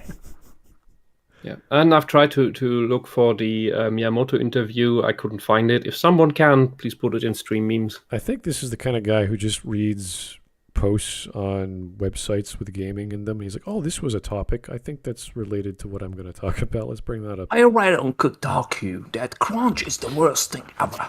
Cyberpunk is a big game. It has realistic graphics, and they have a big problem with legal fees and litigation. You're like, okay. Oh, boy. I hope he doesn't go into, like, sexual harassment and all this other bullshit. Like, oh, God. If he goes, I quit. He already put horse balls into our eyes. He has been sexually harassed. If he goes into that, the video's over. Yeah. Games employees work 100 hours a week to get a game over the line. It's become so commonplace because games developers have only recently decided to create workers' unions, and it's seen as such an important component of the dev cycle that is required in order for a game to be released on time. There's other bits and pieces we can go into, but the main thing here is that ramming all this realism into a game isn't quite the fun eye for detail that it seems, and is more than likely a result of someone working long hours with little to no breaks in between. What are you talking about, sir? People like that are probably not wearing suits. What is he on about now? Games are hard. we should feel bad for looking at realistic games because they were made by slave labor. You know what? Everything and exploitation. worthwhile in life is And hard. capitalism. It takes time. Bridges, buildings, you name it. People are going to be putting their heart and soul and blood and sweat into everything they do. What is your argument, sir? A lot of work went into the Sistine Chapel. That should not have been so. If only Michelangelo had more breaks. If only, I was like, what the Like my great grandfather was a demolition man. He like fucking destroyed mountains. I wish I could like have like hundreds of his like fucking power. Like, come on, this guy never worked a single day in his life. Like, no sane person would say that. Like, and it's what does that have to do? Like, the person who says like, okay, let's ship this, is gonna have to like oversee the work itself, like the quality of like what the employees have brought to the table. He's gonna be the one who says like, yeah, I accepted this garbage. It should be released. No. Okay, like you have to reschedule your game that like was like a acceptable release date with all things in mind. But like, oh man. Okay. Is he still gonna talk about it? You could have the shittiest looking, unrealistic, unbelievable looking game and still have crunch. I mean, this is dumb. This is so silly. I don't think it's controversial to say that I'd sacrifice bushes being pushed aside as a player walks through them in favour of the workforce not being worked into an early grave. Or I want the most amazing looking realistic experience. Therefore, do it. That's what I'm paying for. I don't care how you get from A to B. Just do it. That's what I'm paying. Next, he's talking about the anime and manga industry that has a similar issue, or what? I'm hoping it's just the gaming, because if he brings in another topic, I swear to God. I don't care what his personal morals are with worker relations and their project managers. Like, I don't care. What are you talking about? I would have preferred he'd have talked more about mechanics that make a game feel realistic. He may as well like be... in Breath of the Wild. Wishful thinking. Like, It's raining, so my bomb arrows don't work. He may as well be arguing that workers should get free Friday ice cream days or some bullshit. Like, dude, I don't give a fuck. Like, what? Get with the program on the topic. Stop doing the horseball scene was like a dead giveaway. That was overkill. Yeah, that was like 4 shots of horses. I'm like, dude, give me a break. Yeah. So here's the question I'm asking. How sustainable are realistic graphics? Sure, they're a nice goal to aim for. How... I don't care. Is he gonna talk about climate change now? Sustainable. Oh God. This is drifting into socialist drivel. And there's nothing ever been as unsustainable as that ideology. If he wants to grow the fuck up, clean your fucking room, and care about your alleged family. If he wants to talk about level of detail, then it'd be like, okay, we can make an argument for the unoptimized assets that a modeler does, and then they bring it down, but by half or by 50 or 60%, whatever the ratio is. And you say, well, nowadays we have all this computing power. We don't need to spend that extra day to tell a technical modeler or a graphics programmer to fix that because we can handle it. But that never happens because everything has to be optimized. So what's your argument? Again, if you're not using that little technical element of graphic quality, what the hell are you talking about? Stop wasting your time, sir. A technical achievement when done well, but with the way that technology is going, what was realistic 15 to 20 years ago looks goofy and uncanny by today's sky-high standards. Is there any point in stretching your staff and your resources? Yes, MGS2 has aged a bit, quite a bit, but it's still a fun game. Like there are aspects to it that are still not implemented in some other games, especially the skateboarding session. Yeah, and I never saw such cutscenes as, and that's in-game graphics, as, oh, that's super realistic. I saw it as, oh, that looks better than stuff from a year ago. Yeah, but not realistic. That's still stylized style. It's still stylized. Compared to MGS1, it was amazing. It was incredible. It was a big step. It was supposed to be even more stylized. I think that's the default. Once you get to a certain poly count, you're like, okay, I'm not going to animate or model this guy's eyebrows sticking out of his forehead. I could just put a texture map on there. Then you go, okay, let's define those outlines like you see with the Telltale games. They have the cell shading technique. And Borderlands? Borderlands too, yeah. That's the standard easy 3D technique. Put a cell shade filter on it or whatever. It's software enabled. However they do that, and you smooth out a lot of edges. You make things a little bit more stand out. They stand out a bit more with whatever style, whether it's pure manga or realistic or whatever. You have to have that element of cartoony components, and you bring down that poly count so low. So you're actually doing more work with the UV mapping than you are with the polygon count. So you have 4K textures or whatever you want to do to make it look. So a lot of Dragon Ball games then. It's easier on the processor. Yeah, that's why you would do things like nowadays. You have 200,000 poly and this and that, which again we can handle, but you still have to optimize it. So you still have the LOD and you still have the Z buffer delegating those tasks of when to render on screen. We still get popping, but it's not as prominent. So I mean, with a lot of Dragon Ball games, it's a bonus because that's how they get the models to look like the anime and the manga. Yeah, no, the techniques are amazing, and it's nothing to do with realism. It's nothing to do with any of that. So I want him to focus his argument, or at least his thinking, on the topic, because I could probably write a book on this or close better than he would at least on the topic. That's not hard.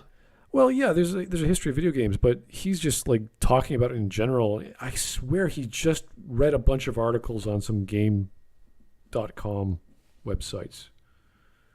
And just, let's bring up journalism. Let's bring up You're cutting out? litigation. Am I cutting Mud, you cut out. Am I cutting out? Am I still here? Yes. Okay, thank you. Again? Yes. All right. Here we go. A breaking point and sweating bullets over paws being perfectly sculpted onto a character's face when this will all be obsolete in a few years anyway? This whole video is actually a cry for help from me over what Nintendo would do. It's not gonna be obsolete. Okay, I'm gonna bring up an example, but like this, some people might disagree with me. I've very recently replayed Hitman Blood Money, and it's a game from 2006 and made by a AA studio, and it still holds up. Like the texture quality is just so good. Like I gotta say that like it's just like visually pleasing. Like some of the game mechanics is just very wonky maybe compared to like the newer titles. And it's not as big and spectacle as the other games, like the newer ones, but it still holds up like graphically. And like, this guy is full of bullshit. Yeah, and you talk about the remasters of games. I remember when the Mass Effect remaster came out, and we saw it. We're like, oh, that looks good. And then we look at the mods that came out 9 years ago. It's like, oh, that looks better. That looks better, and it takes like less space as well. Yeah, so we've had these graphical upgrades, and that's not a big thing to add certain features, add certain texture maps, add certain poly maps on top of models, because the individual models for Mass Effect is like, yeah, they're fine. They're not that great. They're kind of robotic. Their movement is not that good. The storytelling is okay to bad. If you talk about the romances, they're like, they're so static. They're so straightforward. There's nothing. There's no character behind the main character, so there's nothing to work with in the first place. It's kind of like, yeah, people got the things they wanted, and then here's a mod to upgrade the graphics to make it look better, or to give someone blonde hair or whatever. And that was already part and parcel with some games already, with The Witcher, with all these character creation screens. They have these gigantic character creation scenarios, which take so long to go through. I remember playing Pathfinder, and the character creation, you'd spend like an hour or two just figuring out which subclasses you wanted to go with. So, but that's certain styles of games, of course. Nowadays, everything has to be voice acted, and cutscenes, and interactive cutscenes, and real-time cutscenes. Like, oh my god. Yes, some of it's realistic, most of it's stylized still. Yeah. Not everyone is sculpting in ZBrush and bringing that to life. Yeah, that's like a very specific kind of game. Like, okay, like realistic games do tend to like have sculpting in them, but you have to like apologize it. So yeah, I know. Like, even when I talk about Deus Ex, at certain points you can look at those character models and the dialogue. It's like you're watching the puppets from the Thunderbirds show. Like you can really tell like there's something off about the motions and the way the mouth moves. It's like this is not quite up to par with the Unreal Engine can do. Yeah, even in Mankind Divided, on release day, I could notice that. The thunder. I don't know why the brain went to the Thunderbirds. It's just like it feels like a mannequin. Yeah. A good reference though. Doing so their Mario renders because we're careening into the uncanny valley and I hate it. What? I need Nintendo to be more considerate of my feelings. What? Oh god. Get the fuck. Why is okay? Realism can take dark. So he gave a warning for that, but not about the horse balls. Here we are, the thin red line, or whatever it's called. Yeah. Gay. Is Doesn't have Gingo a okay? family, he's just gay. Gingo is cutting in and out. Are you okay there, buddy? Yeah, I don't know what's going on with my Discord right now. Oh, okay. Did you update it? Or? We started. I did. All right. It's so forms strange when to the these occasion people. arises. Sexuality is The wider picture totally is okay, that life but has a lot of horrifying violence sides to isn't. it if you're willing to put them in the spotlight. And given how video games are always knocking on the door of being art, you can expect the occasional video game to push the boundaries of what video games can and can't show. Age certificates help to steer mature content away from younger audiences, but even adults may struggle to stomach the Video games darkest have sides of humanity. shown everything Mortal a long Kombat time has ago. had a unique approach to realism for decades, with its violent fatalities being equal parts beloved and controversial. I suppose they're not realistic in the slightest when you look at them closely, since the human body doesn't work like this, but when the competition is far less lethal looking character deaths, this is streaks ahead of anything else out there. So much so that it helped to poke the bear with regards to violent video games, with these fatalities being realistic enough that legal teams were involved, and hey presto, that's how the rating system was born. Said legal team. discipline. That is undisputable fact. Did your microphone explode? We cut out for like 2 seconds there.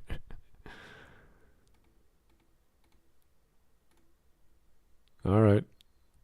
Yeah, so that's what I thought. This is the guy who thinks sexual stuff is fine, but violence is bad. I don't know why he's bringing this up. This is the main kind of censorship we deal with in Germany, where sexuality was mainly overlooked most of the time, but the moment there's just a drop of blood on the screen, oh, a gun, we need to make something else out of that, and then everything needs to be sprinkles and stars and flowers instead of blood. I want to know how this relates to Fucking realism, though.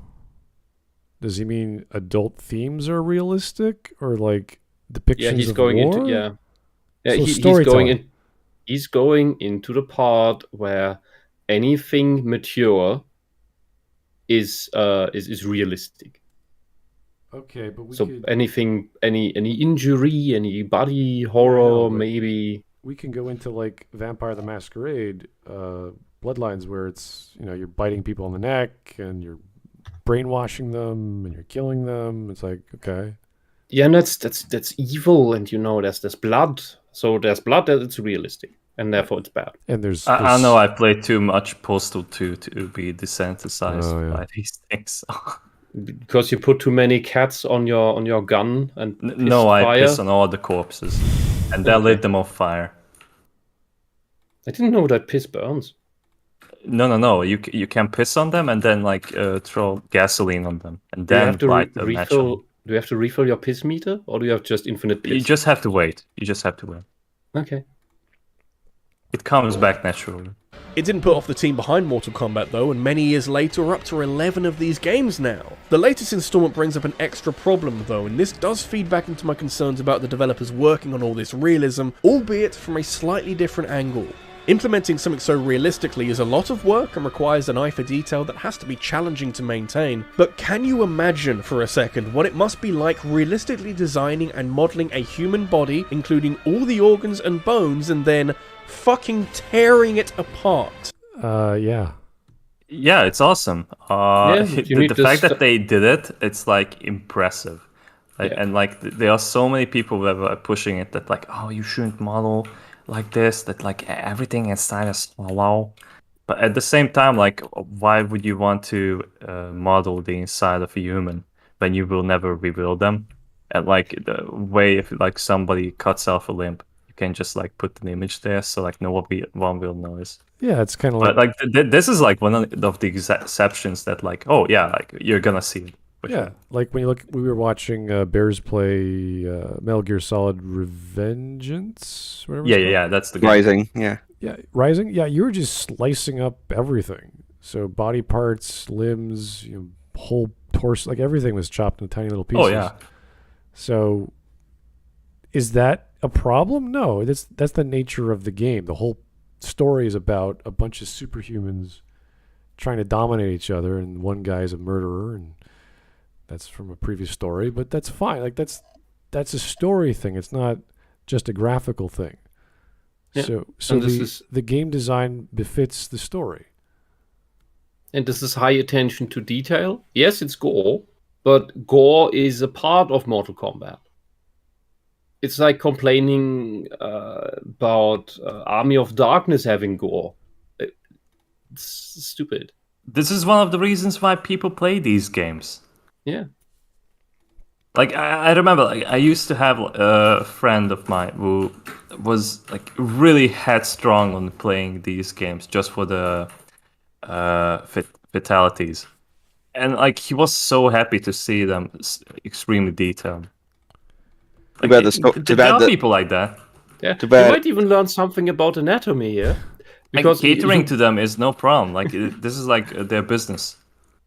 Too bad the story is shit now. Yeah. Hot garbage story that pretty much insults anyone that's been there since the beginning.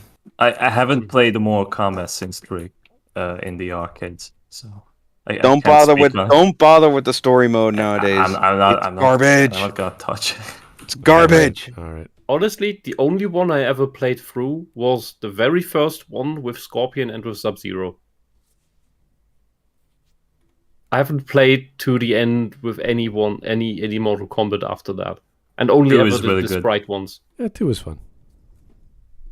Yeah, I only played that a short time at an arcade in Greece. Did you ever make it to Shang Tsung? No, not there. But you couldn't buy the game in Germany. I think it was censored completely. Of course it was. Outlawed. Fucking hell. Of course it was. All right.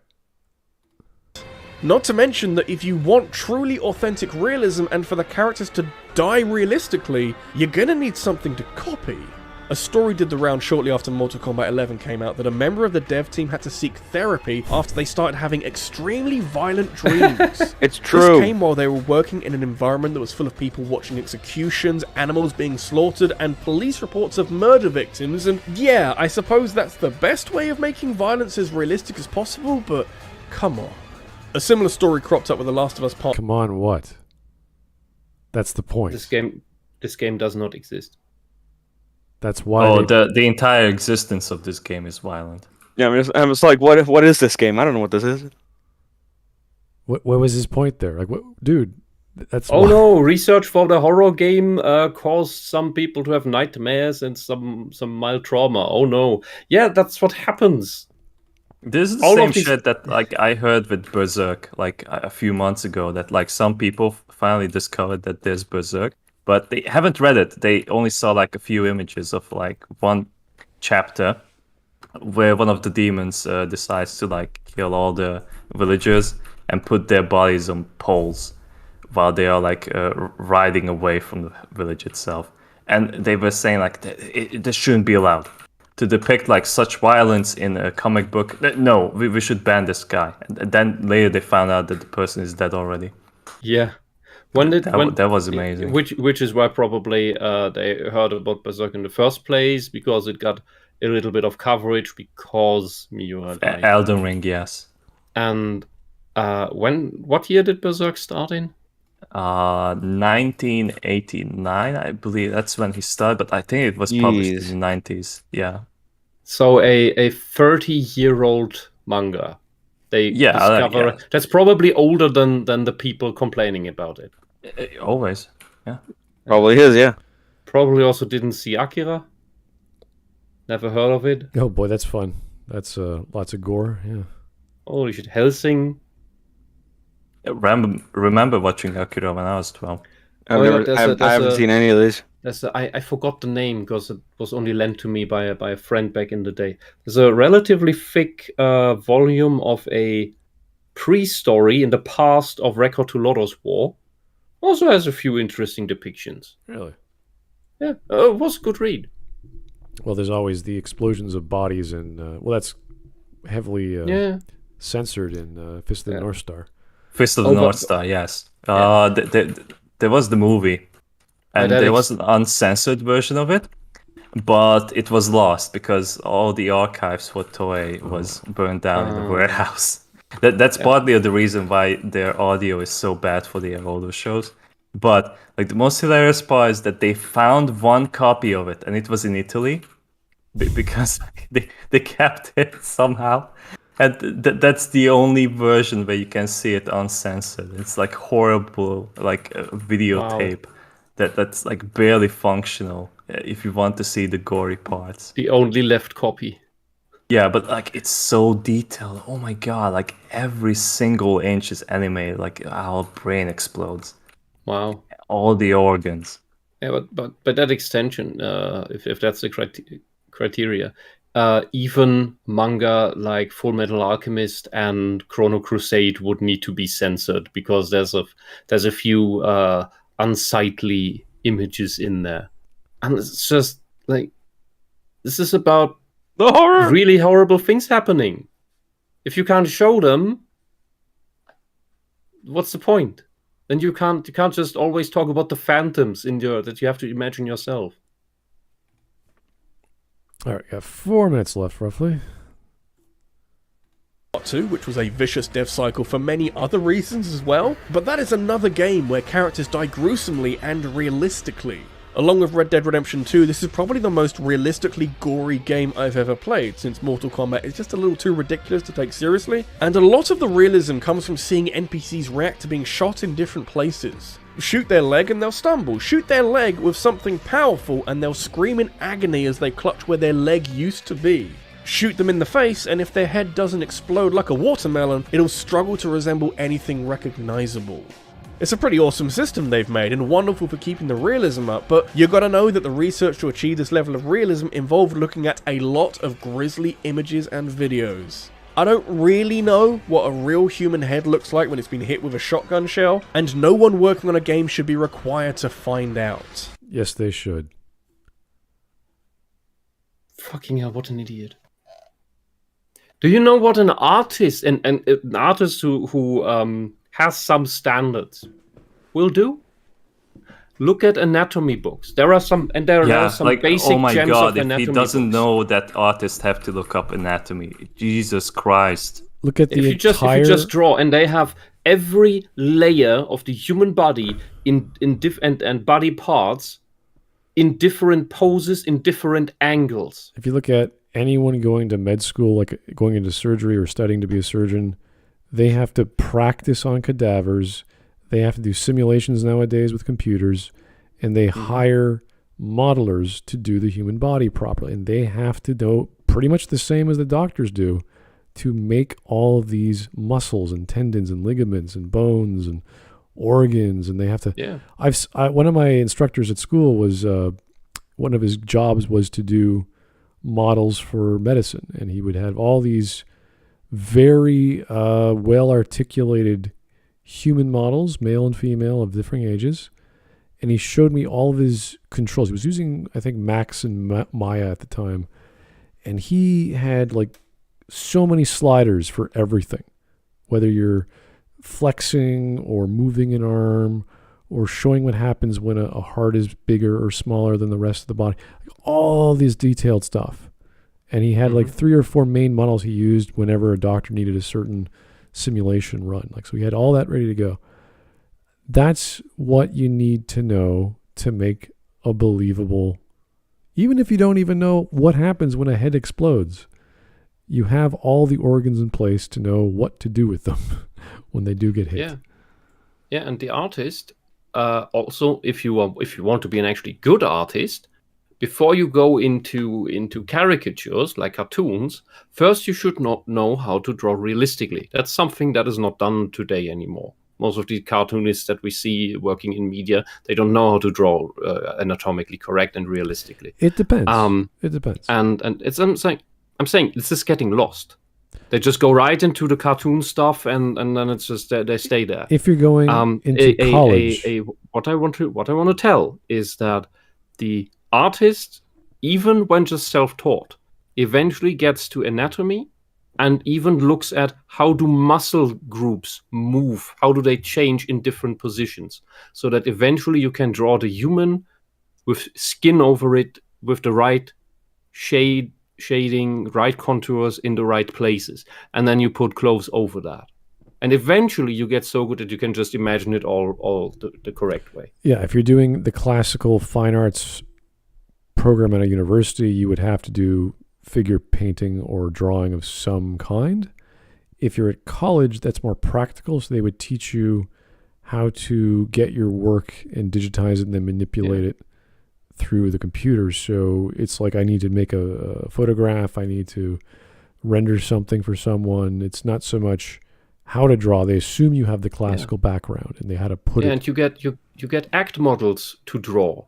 People sitting naked on a stool or standing there, and they're not all pretty, super sexy gym bros and supermodels.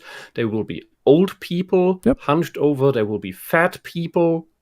There will be all sizes, and not all looking that healthy. It depends. It depends where you go, who you get. Every schedule is different. I was doing human figure painting as an elective in university, so I had models to work with.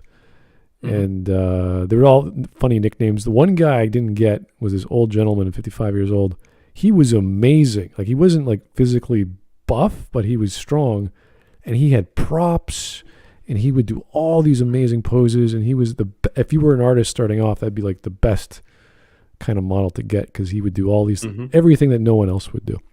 So he was a go-getter. He was really into it. An old guy who knew his stuff was like, this is the guy you want. So the girls, some of the girls were actual models. Some of them weren't, but you could, like, one was called the Beast, It's like, okay. She had like dreadlocks and whatever. What weirded me out was all the most of the artist friends I had. They always wanted to draw the fat models because there's so many folds and so much light that does weird things. So I have so much to draw. It's so interesting. Like, okay. It's like, okay, calm down there. Well, the women did have some extra layers of fat, but they weren't like the ones that I were doing. They weren't obese, but it's called vestigial fat. Like, women have that naturally, so it wasn't a big deal. Plus, it was fat. It was obese. Oh yeah, okay. Well, in my case, they were all physically fit, and you needed to have that articulation of the muscle tone, or else it would just be a study of layers with clothing. Were they thick? No clothing. Well, no. That's the thing. Talking about? If you just have nudity with no muscle tone, there's nothing to really. There's nothing really to draw. You need to show. If you have several like, layers what's the of point? fat falling over each other, there is a lot of stuff. Yeah, that's called a fetish. I guess it's somewhat helpful. Anyway, unrelated to the video, unfortunately, but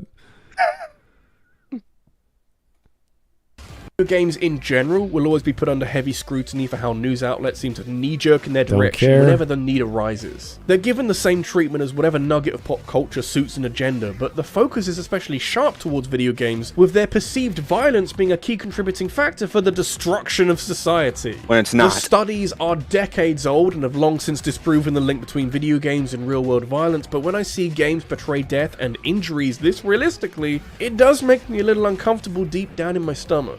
Clearly, there's no direct correlation between...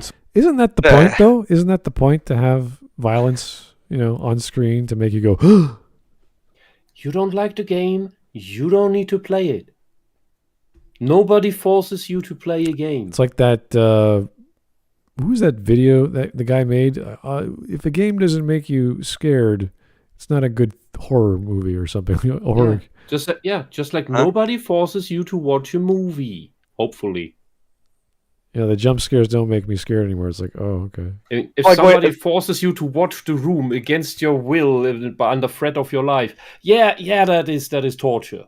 This is literally like when a certain someone said that a game that isn't made for everyone shouldn't be made. I'm just like, my dude, that's literally the entire industry. It sounds similar to this is a naked skin. The porn makes me uncomfortable. It shouldn't be made, dude. You didn't need to watch the porn. Nobody forces you to watch the porn. Like in video games, people who want to watch the porn, all right, but that's not you. So you don't need to watch it. Like in video games, like From Software's games are a big example of people making this stupid argument. I'm just like, no, it's not for everyone. That doesn't mean it shouldn't be made. Yeah, I've always been arguing that good video games are usually appealing to a niche. Yes. I would say good anything is appealing to a niche. In video games, there is something for anyone, but no single thing is going to be for everyone. It's impossible.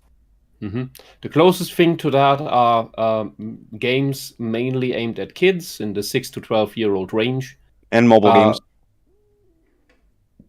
Those don't exist. Exactly. No, but in the 6 to 12-year-old range, because those tend to be relatively tame, they tend to be cute, they tend to have, when they have some character and story depth, it's still on a level that doesn't necessarily give you nightmares.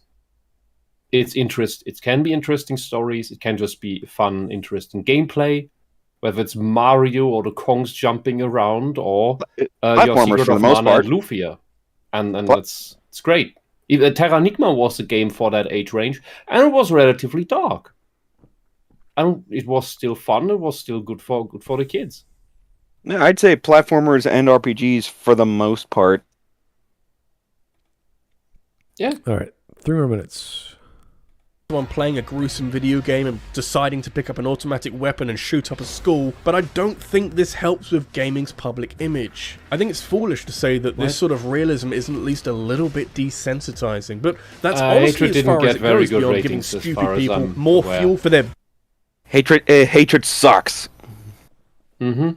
It just when sucks. A game doesn't when a violent game doesn't even get a good rating and a good fan base, and doesn't make money, that means that violence alone doesn't sell.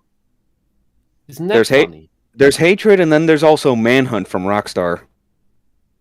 It's like there's a reason why hatred is not another joke game, kind of like Postal. Like no. I know that. I'm just saying it's like that's a whole different point. But Manhunt is a legit game. No, but I'm just saying like it's a decent game. But I'm just like it's from Rockstar in its prime. But there's kind of a reason why people don't talk about it now.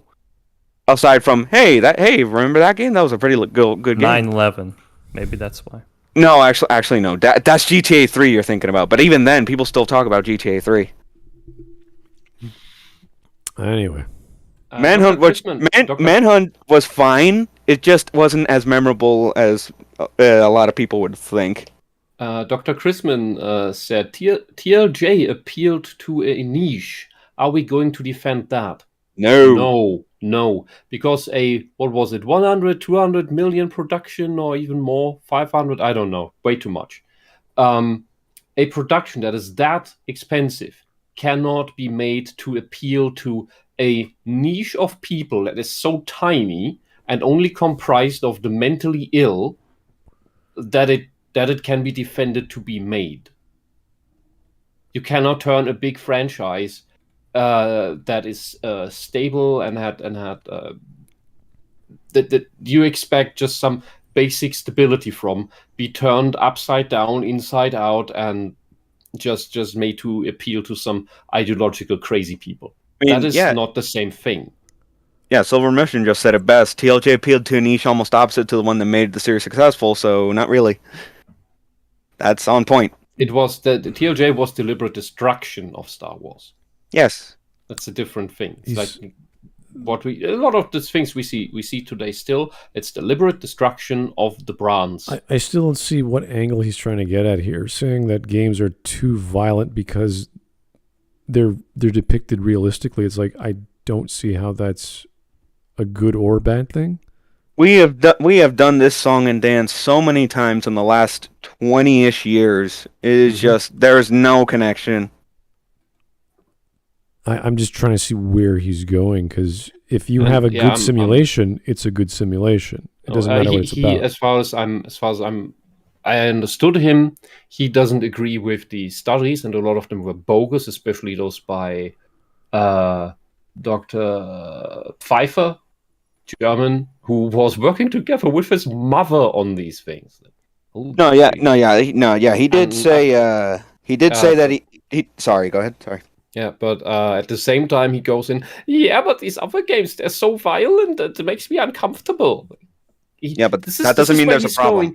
Everything he says tries to appeal to the agree and disagree side of the position of the subheadline or the question posited.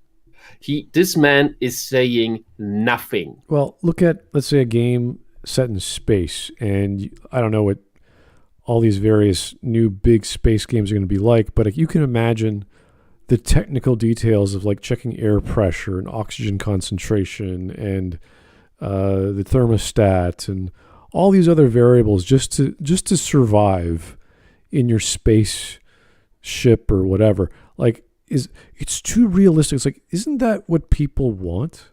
They want a simulation. That's what the audience wants. Yeah, like, how is that a bad thing if you're giving the audience what it wants? Because it makes me people lose have the to work game. a lot It's too about hard. It's too hard. Like, it's this too is hard. not- I can't win the game by just standing around and pressing the A button. Yeah, I mean, this is not the ancient Roman Colosseums where people actually die.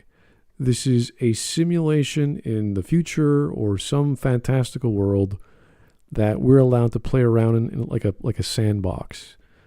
On that note, play Domina. It's a Roman gladiator princess maker simulation where gladiators die in violent ways and bloody pixel shit. Oh. Yeah. Go ahead, Ginga. Like on a quick note on games giving people what they want is like, as an aside, it's like Dark Souls 3 kind of paid the price for that because it recycled so much from Dark Souls 1, and it wasn't until the second DLC where it finally did something original and it paid off. Might that have been because Dark Souls 2 was crap? Yes, it was.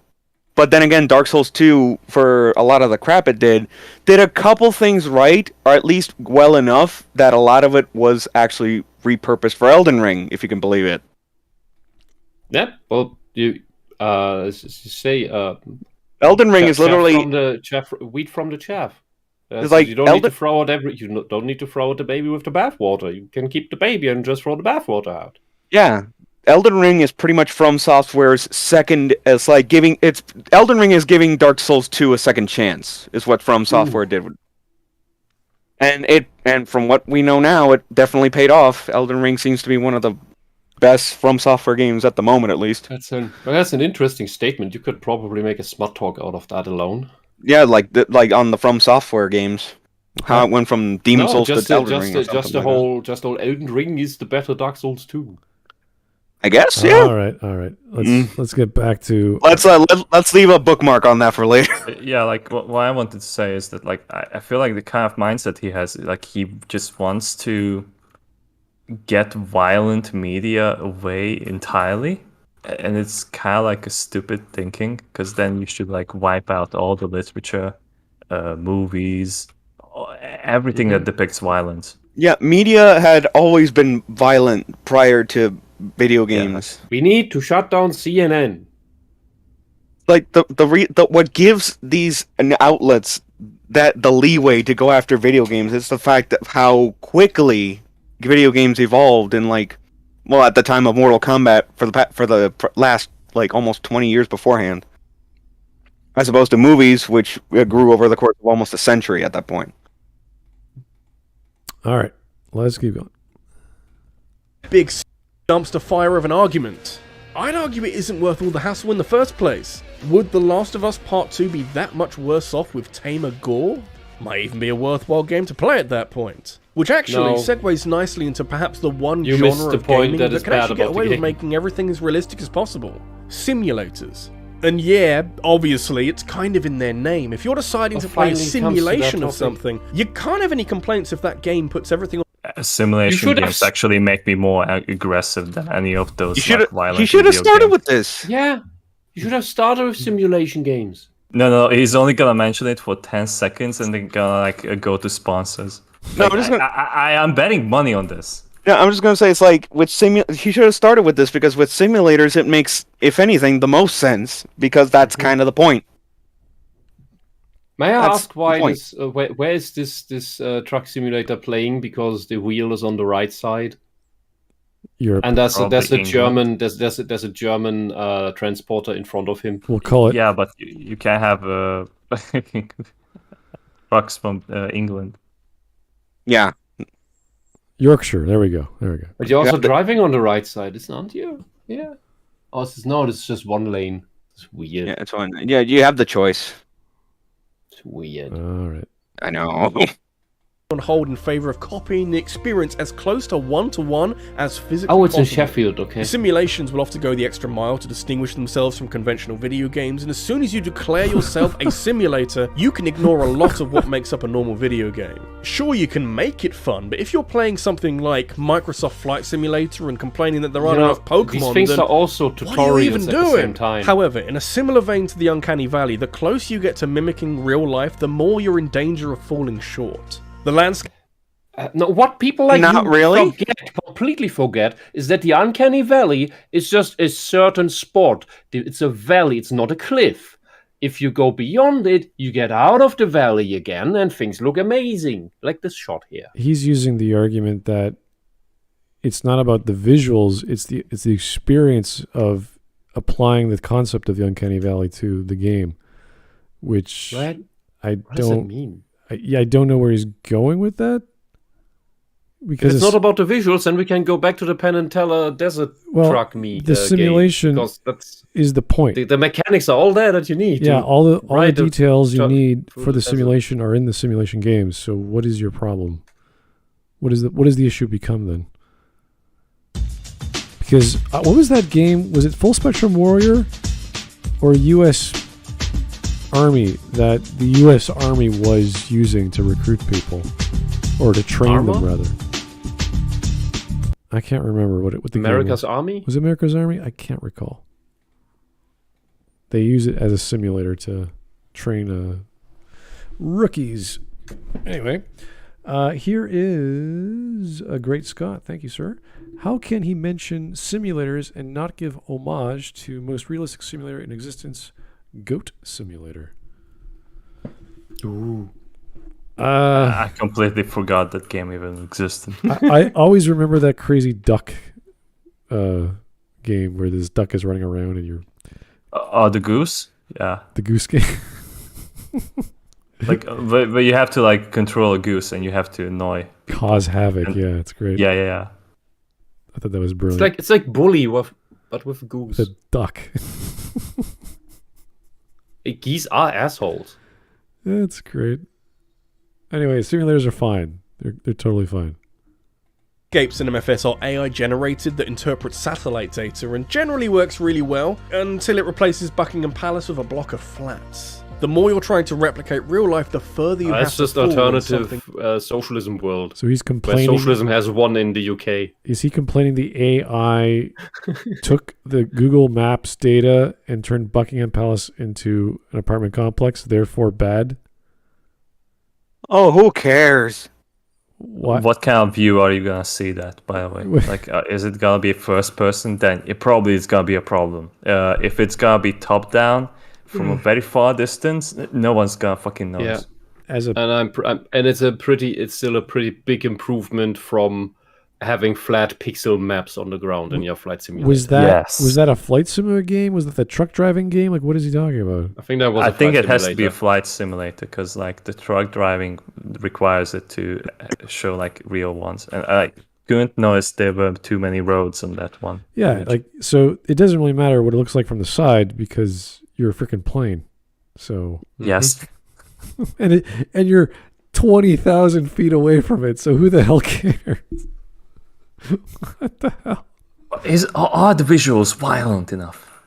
This little pixel on the ground does not look like Buckingham Palace from 20,000 feet. Thank you. That's such a horrible thing. What the hell? Must resist the urge to play soundboard. I mean, look, if you want to look at it that way, God games made by Peter Molyneux technically are simulators. The Dungeon Simulator, it's a actual God simulator with populace and black and white, but they're not super realistic. All right. Here's another. You still play a petting zoo. Here's another donation from Great Scott. Also, on a more serious note, some games being almost meticulously realistic can actually be a benefit. As crappy as Assassin's Creed Unity is, they provided major help to rebuilding the Notre Dame, for example. That's weird.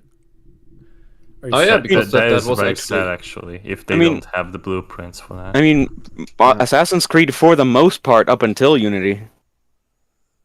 It's like at the end of Assassin's Creed 2, they very specifically point out that at the end of the game, Michelangelo hasn't painted the Sistine Chapel yet.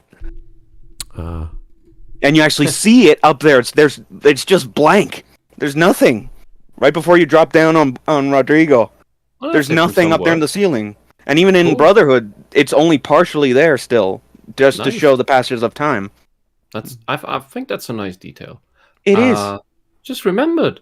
The simulation detail level in Dwarf Fortress is stunning. You just see these little pixels, and now, well, it got a sprite makeover. Little pixel dwarfs, but all the creatures have skeletons and organs down to their fingers that can break and be injured. And you don't see that on screen. You can check the status page after a fight and see like punctured lung and broken left lower arm, broken right thumb, lost his right ring finger because it was bitten off in a fight. Yeah, that reminds me all that shit of Metal Gear Solid 3. You could run around like a porcupine at full health. You have all these arrows sticking out of your body. You see the X-ray and you're like, yeah, you're fine. This is great. You could MGS3? Yeah. Yeah, I was just about to bring up as MGS3, like the way you get certain injuries, you have to heal specific things with specific items. Right. Or you just eat a ration and your max health is still low, but you could still keep playing. I'm surprised you didn't bring up DMC or Bayonetta in regards to gore. Yeah, well. Because that's just fun. I mean, you're paying attention to all the flashy, badass shit than the gore. The gore is part of the badass shit. It wouldn't be realistic. It wouldn't be something... It even has a tiny bit of story relevance. He wouldn't bring it up. He wouldn't bring it up because it's not realistic. There's too many crazy things happening. So. all the color, the flying neon colors everywhere. All right. Yeah, let's keep going. We're almost done.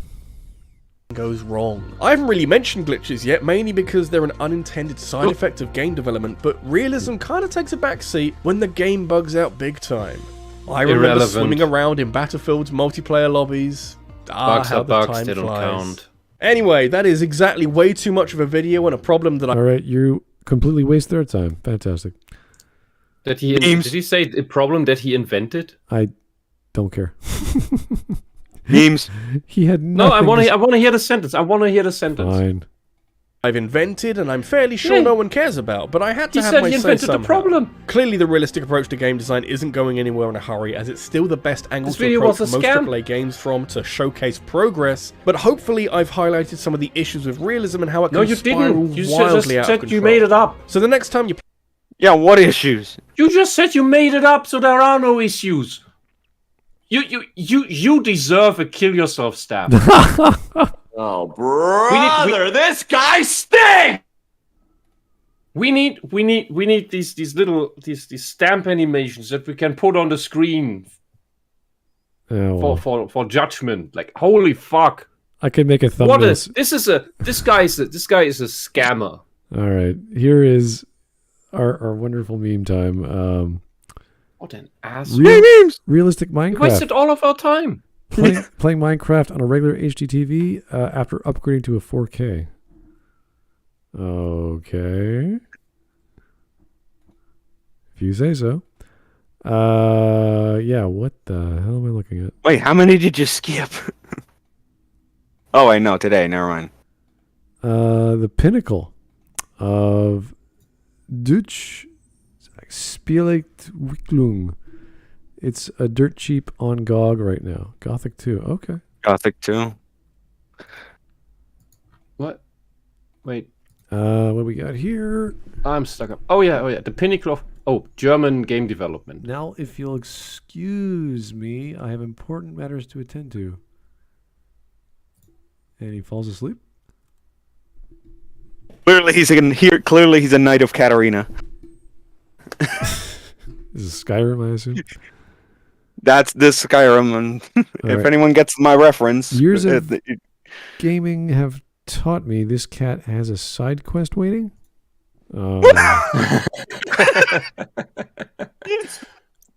Yeah. Yeah, pretty much. Game designers try to make video games more realistic. Video games are an attempt at escaping reality. Wait a minute. Ha-ha. Paradox. I'm in the 90s. It looks so realistic and scary. I'm in 2021. It looks so realistic and scary. Mhm. Yeah, progress. Cool. Oh, what? Whoa! What? Minecraft cat. Gamers in the 90s, man, these graphics look so realistic. The game. The game. PlayStation 1. Oh. Hey, it was actually amazing that there were little squirrels running around in World of Warcraft when it came out. Agreed. When you play too many video games, plus, well, this is the beauty of gamifying life. The concept of you could ascribe a scoring system to everything you do. I think people would be a heck of a lot more involved in their day to day if they knew that their stamina was decreasing, if their endurance, like all their energy levels were going down, if they were sedentary. There are self-organization tools that do gamify these activities. You just also need to use them. I know I was in the midst of making one of these myself, because there are people for whom this actually works really well. Gamification does help some people in order to get their lives rolling. They don't need it afterwards, but they needed like the initial incentive to see these tiny bits of progress in, you did the thing today, you did it tomorrow again, Right. and so that you see this track of, oh wow, I did this thing that I always had trouble with 20 consecutive days in a row. Yeah, you saw and this then it becomes natural. with was it not the Apple Watch, but it was like health apps would monitor how far you walked, for example. And then, and that can become a high score game. And then they started doing like, well, you haven't opened the app at all today. Are you working out? Yes or no? And then they would have you would buy the app, and it would come with a little armband you attach the smartphone to, and you go for a jog, and it would monitor, oh, you are jogging, because the phone is bouncing up and down. It knows that, and would track you at what rate you were going, and with GPS and all that good stuff. Yeah, that's cool. I don't know if all it would take is a bit more technology and one really savvy .com or a tech guru to say, okay, we're going to gamify life, and that starts with food and fitness. So I'm waiting for that app to see how well that goes. Realism. It's overrated. Scorpion wins.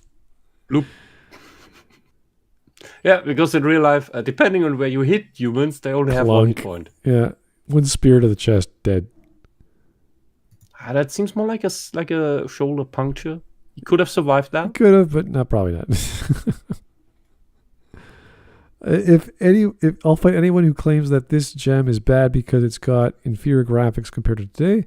The gameplay still holds 20 years later. And the story is so amazing. This is what? And the alternative solutions to the final boss fight, you laugh your ass off. I'm not sure. You can do that. You can do that standard as intended, or you can use what the game hands you to do stupid bullshit. All right. Do you want a spoiler? That's Gothic, right? That's Gothic 2. Okay. Do you want a spoiler? No, let people play it. Let people play it themselves. It's fine. Okay. Arma 3 is a realistic military shooter. What the hell is going on? It's a mortar. Oh my god. Holy hell. What do we got here? I can't read that. Forget about it. I have no idea what these pictures are. So it's supposed to realistic, more realistic things from games? I guess, yeah. Video games. They happen in real life too. Okay. Oh yeah. Okay, cool. Looks like Unreal. I think this is from Detroit Become Toaster characters. Could be Unreal. I don't know. No, it's a tag demo for the Unreal Engine. Okay. Yeah, I thought so. Detroit Become Toaster? What? Is Become Toaster in Unreal? What is this? What is is that a bagpipe or a freaking gun belt? Like, what the hell is this guy? A gun belt. It's a gun pipe. Gun pipe. It's a back gun? Bagpipe. All these freaking anti-infantry rifle and a cross. I mean, that is kind of what your usual inventory in a Metal Gear Solid game is going to look like. Especially Metal Gear Solid 4. Look, he's the support character in his company. Oh my Support? That's for support? Yeah, he carries the equipment. And then it turns out he's a healer. And if it comes to a fight, everybody just runs to him and grabs stuff. So they're all not exhausted. They're all not tired because they don't have to carry their own equipment. He's just doing it. It's like having the bear in the company who carries your shit. So he's that one Dark Souls player that has infinite equip load. Killer Instinct Just has everything. is better than Mortal Kombat. I don't know how you're measuring that. Gameplay wise, it is. There's lots Killer Instinct's gameplay is actually surprisingly good. It's very complex. There's moves you have to memorize and combinations you have to understand the inputs. Not compared to other franchises, honestly. Well, when you get into 20s and 30s hit combos, you're like, how the hell did you get through all that? But, okay, fair enough. Whatever you like out of your fighting game. Same one as before, moving on.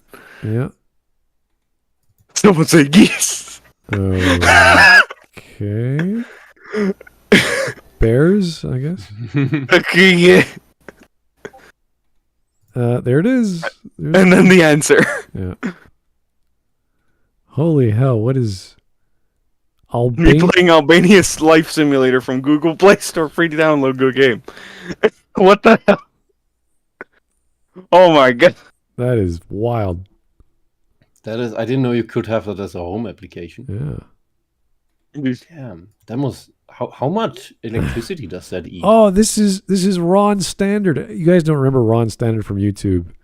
He and his brother did a skit about. I don't know people. Well, this is like, I don't know, 10 years ago, maybe.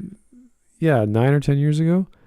Ron Standard sounds familiar. Yeah, he was this guy who did this. He did a spoof on video game reviews, and he was like always talking about how unrealistic games were. If they're not as good as reality, why am I playing this game? Why don't I just go outside?